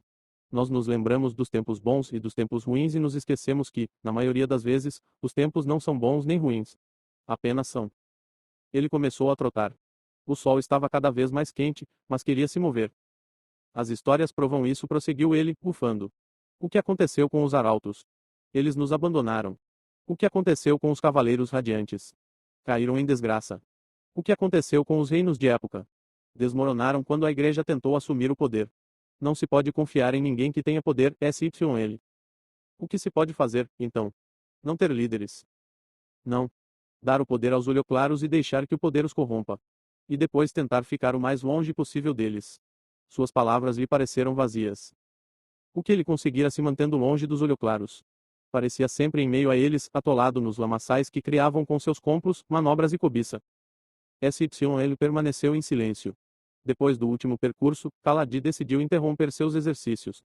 Não podia correr o risco de se esgotar de novo. Foi então devolver a prancha. Os carpinteiros coçaram a cabeça, mas não reclamaram.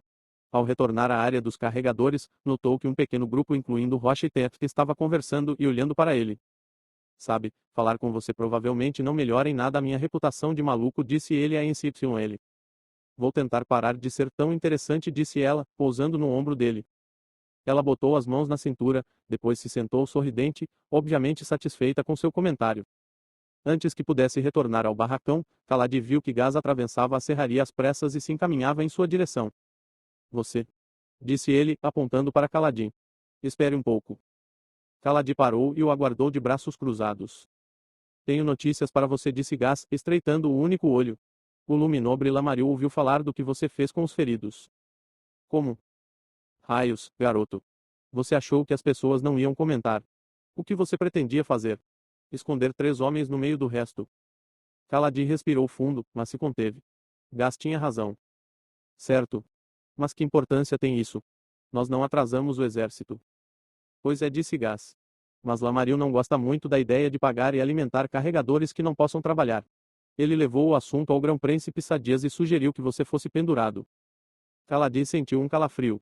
Ser pendurado significava ser deixado ao relento sob uma grande tormenta, para que o pai das tempestades o julgasse. Era praticamente uma sentença de morte. E então? O luminobre Sadias não permitiu que ele fizesse isso, disse Gás. O quê? Será que julgara mal Sadias? Mas não. Aquilo devia ser parte do roteiro. O luminobre Sadias, disse Gás, com ar sombrio, disse a Lamário que deixasse você cuidar dos homens, mas proibiu que eles recebam comida e pagamento enquanto não puderem trabalhar. Disse que isso mostraria por que ele é obrigado a deixar carregadores para trás. Aquele crenguejo, murmurou Caladim. Gás empalideceu. SHHH. É do grão-príncipe que você está falando, garoto. Ele olhou ao redor para verificar se alguém estava à escuta. Ele está tentando fazer dos meus homens um exemplo, disse Caladim. Quer que os outros carregadores vejam os feridos sofrendo e passando fome. Quer mostrar que está fazendo uma caridade ao deixar os feridos para trás. Bem, talvez ele tenha razão. Isso é cruel, disse Caladim. Ele traz de volta os soldados feridos. Deixa os carregadores para trás porque é mais barato encontrar novos escravos do que cuidar de escravos feridos. Gás não respondeu. Obrigado por me trazer a notícia. Notícia? Vociferou Gás. Eu fui enviado para lhe dar ordens, Fidalgote. Não tente pegar comida extra no refeitório para os seus feridos, pois não vai conseguir. Dito isso, ele se afastou, resmungando consigo mesmo. Kaladi voltou para o barracão. Pai das tempestades. Onde conseguiria comida suficiente para alimentar 3 homens? Podia dividir suas próprias refeições com eles, mas os carregadores só recebiam comida suficiente para se manterem nutridos, não havia nenhum excesso. Alimentar um homem só já seria difícil. Dividir suas refeições por 4 deixaria os feridos fracos demais para se recuperarem e ele, fraco demais para carregar a ponte. E ele ainda precisava obter antissépticos. Esprenos de putrefação e doenças matavam mais homens em uma guerra do que os inimigos. Kaladi se aproximou dos homens que espaireciam perto do barracão, quase todos entretidos com habituais atividades dos carregadores, deitar-se no chão e olhar sem ânimo para o céu, sentar-se no chão e olhar sem ânimo para os pés, ou permanecer de pé e olhar sem ânimo para o horizonte. A Ponte 4 não teria plantão naquele dia e eles não teriam trabalhos internos até o 3º sino da tarde. Gás disse que nossos feridos não receberão comida nem pagamento até se recuperarem, disse Caladim. Alguns dos homens seguiam, e Kofa sentiram, como se já esperassem aquela notícia. O grão-príncipe Sadias quer nos fazer de exemplo. Quer provar que não vale a pena curar carregadores, e para isso vai deixar que Ober, Leighton e David morrerem de uma forma lenta e dolorosa. Kaladi respirou fundo. Eu quero juntar nossos recursos para comprar remédios e conseguir comida para os feridos. Nós poderemos manter esses 3 vivos se alguns de nós dividirmos nossas refeições com eles. E vamos precisar de mais ou menos umas 20 clarentas para comprar os remédios e suprimentos certos. Quem tem alguma coisa que possa compartilhar? Os homens o olharam fixamente, então Moaz começou a rir. Outros se juntaram a ele. Depois se dispersaram, com gestos de desdém, deixando Kaladi com a mão estendida. Na próxima vez podem ser vocês. Gritou ele. O que vocês fariam se precisassem de tratamento? Eu morreria, disse Moaz, sem se dar ao trabalho de olhar para trás. No campo, rapidamente, em vez de morrer aqui, aos poucos. Kaladi abaixou a mão e suspirou. Ao se virar, quase esbarrou em rocha. De pé, com os braços cruzados, o alto e corpulento Papaguampas parecia uma estátua de bronze. Kaladi olhou para ele, esperançoso. Não tenho mais nenhuma esfera, disse Rocha, com um grunhido. Já gastei tudo. De qualquer forma, não teria adiantado. Só nós 2 não teríamos como comprar os medicamentos. Eu vou doar um pouco de comida, rosnou Rocha. Kaladi olhou para ele, surpreso. Mas só para aquele homem com a flecha na perna, disse Rocha, ainda com os braços cruzados. Ober. Sei lá qual é o nome dele, respondeu Rocha. Ele parece que pode melhorar. O outro vai morrer. Com certeza. E eu não tenho nenhuma piedade por um homem que fica sentado sem fazer nada. Para o outro, você pode contar com a minha comida. Parte dela. Kaladi sorriu, ergueu a mão e apertou o braço do homem. Obrigado. Rocha deu de ombros. Você ficou com o meu lugar. Se não fosse isso, eu estaria morto. Kaladi sorriu diante desse raciocínio. Eu não morri, Rocha. Você estaria vivo. Rocha balançou a cabeça. Eu estaria morto. Tem alguma coisa estranha em você. Todos os homens já notaram, mesmo que não queiram falar disso aí. Eu olhei o lugar que você ocupou na ponte. As flechas acertaram todos os lugares em volta, ao lado da cabeça, ao lado das mãos. Mas não acertaram você. Sorte. Isso aí não existe. Rocha olhou para o ombro de Caladim. Além disso, tem esse Mafaliki que está sempre seguindo você. O enorme Papaguampas fez uma respeitosa mejura para SYL e depois fez um estranho gesto, tocando o próprio ombro e a testa. Caladi teve um sobressalto. Você a vê? Ele olhou para SYL. Sendo um espreno de vento, ela podia aparecer para quem escolhesse, o que geralmente significava apenas Caladim. SYL parecia espantada. Não, ela não aparecera para Rocha especificamente. Eu sou alageico, disse Rocha. Isso significa. Rocha fez uma carranca. Terra baixistas bêbados de ar. Vocês não sabem nada que preste. De qualquer jeito, você é especial. A Ponte 4 perdeu 8 carregadores ontem, contando os 3 feridos.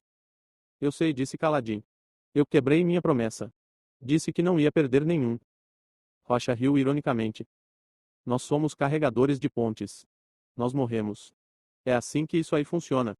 Daria no mesmo você prometer que faria as luas se juntarem. O homem azarrão se virou e apontou para um dos outros barracões. Das pontes que foram atacadas, a maioria perdeu muitos homens. 5 pontes caíram. Cada uma perdeu mais de 20 homens, e os soldados tiveram que ajudar a carregar as pontes de volta. A ponte 2 perdeu 11 homens, e nem foi alvo das flechas. Ele se virou de novo para Caladim. A ponte 4 perdeu 8. 8 homens durante uma das piores incursões da estação. E talvez você consiga salvar 2 deles. A ponte 4 foi a que perdeu menos homens, entre as pontes que os parchedianos tentaram derrubar. A ponte 4 nunca é a que perde menos homens. Todo mundo sabe disso aí. Sorte. Rocha o interrompeu, apontando um grosso dedo para ele. Terra baixista bêbado de ar. Fora apenas sorte. Mas, bem, Caladi podia aceitar o fato como uma pequena benção que fora.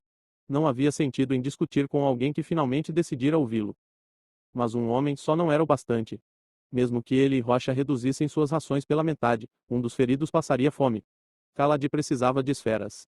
Precisava desesperadamente de esferas. Mas era um escravo, a maior parte dos meios de se ganhar dinheiro era ilegal para ele.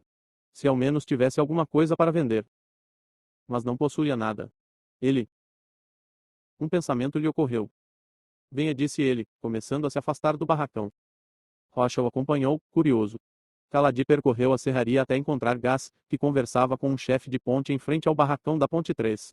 Como já estava se tornando comum, Gás empalideceu quando Caladi se aproximou, e fez menção de fugir.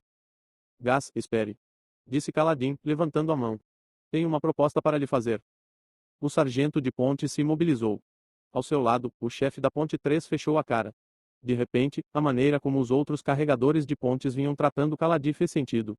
Estavam incomodados com o fato de que a Ponte 4 saíra de uma batalha em tão boas condições. A Ponte 4 tinha fama de ter má sorte. Todos precisavam de alguém que pudessem olhar de cima e as outras equipes de ponte tinham um pequeno consolo de não estarem na Ponte 4. Caladi inverterá a ordem das coisas.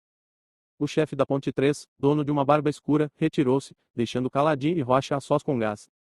O que vai oferecer dessa vez? Perguntou Gás. Esferas foscas. Não, disse Caladi, pensando rápido. Aquilo teria que ser tratado com muito cuidado. Estou sem esferas. Mas não podemos continuar assim, com você me evitando e os outros chefes de ponte me odiando.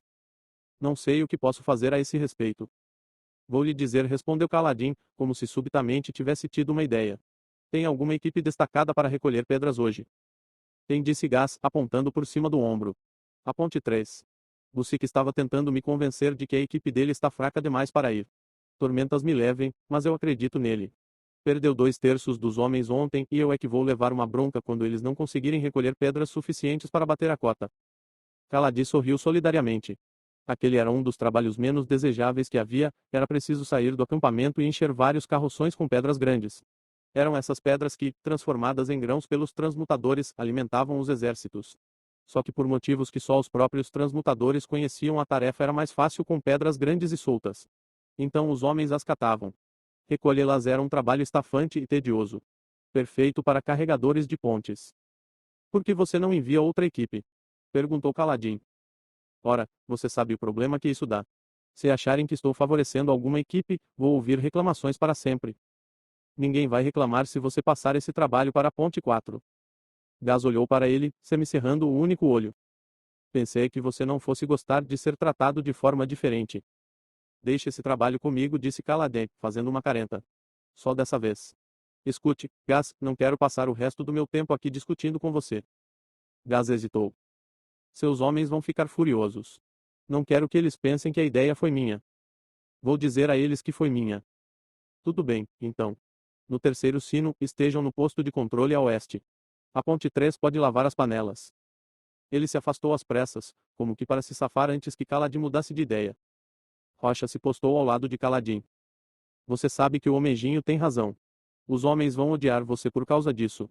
Estão esperando um dia tranquilo. Eles vão superar. Mas por que mudar para um trabalho mais duro? É verdade.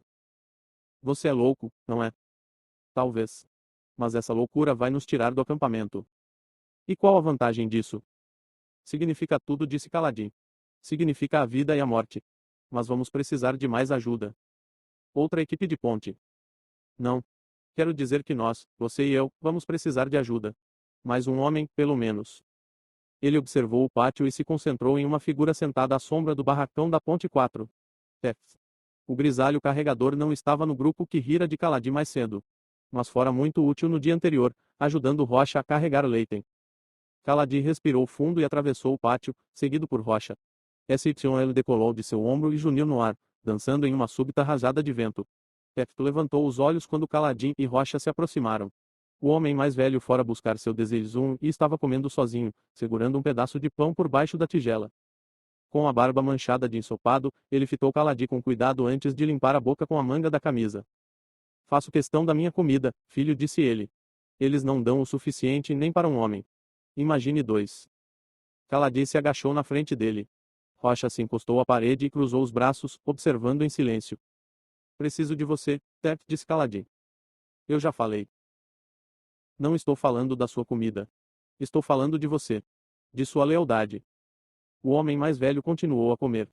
Assim como Rocha, ele não tinha marcas de escravo. Caladim não conhecia a história deles. Só sabia que aqueles homens o haviam ajudado quando outros se recusaram. Ainda não estavam completamente derrotados. Tef. Começou Caladim. Eu já ofereci minha lealdade antes, disse Tef. Muitas vezes. O resultado é sempre o mesmo. Já traíram sua confiança?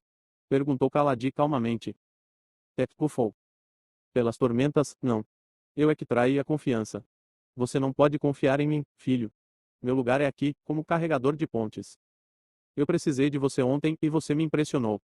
Puro acaso. Eu decido isso, disse Caladim. Todos nós fracassamos, de um modo ou de outro. Ou não seríamos carregadores de pontes. Eu falhei. Meu próprio irmão morreu por minha culpa. Então por que continuar se importando? É isso ou desistir e morrer. E se a morte for melhor? Tudo sempre retornava a esse problema. Era por aquela razão que os carregadores não se importavam em ajudar os feridos. A morte não é melhor, disse Caladim, olhando Tef nos olhos. Ah, é fácil dizer isso agora. Mas quando você está à beira do abismo e olha para as profundezas escuras, você muda de ideia. Como Ober. Como eu. Ele hesitou, vendo alguma coisa nos olhos do homem. E acho que você também já passou por isso. É, disse Tef, baixinho. É, já passei.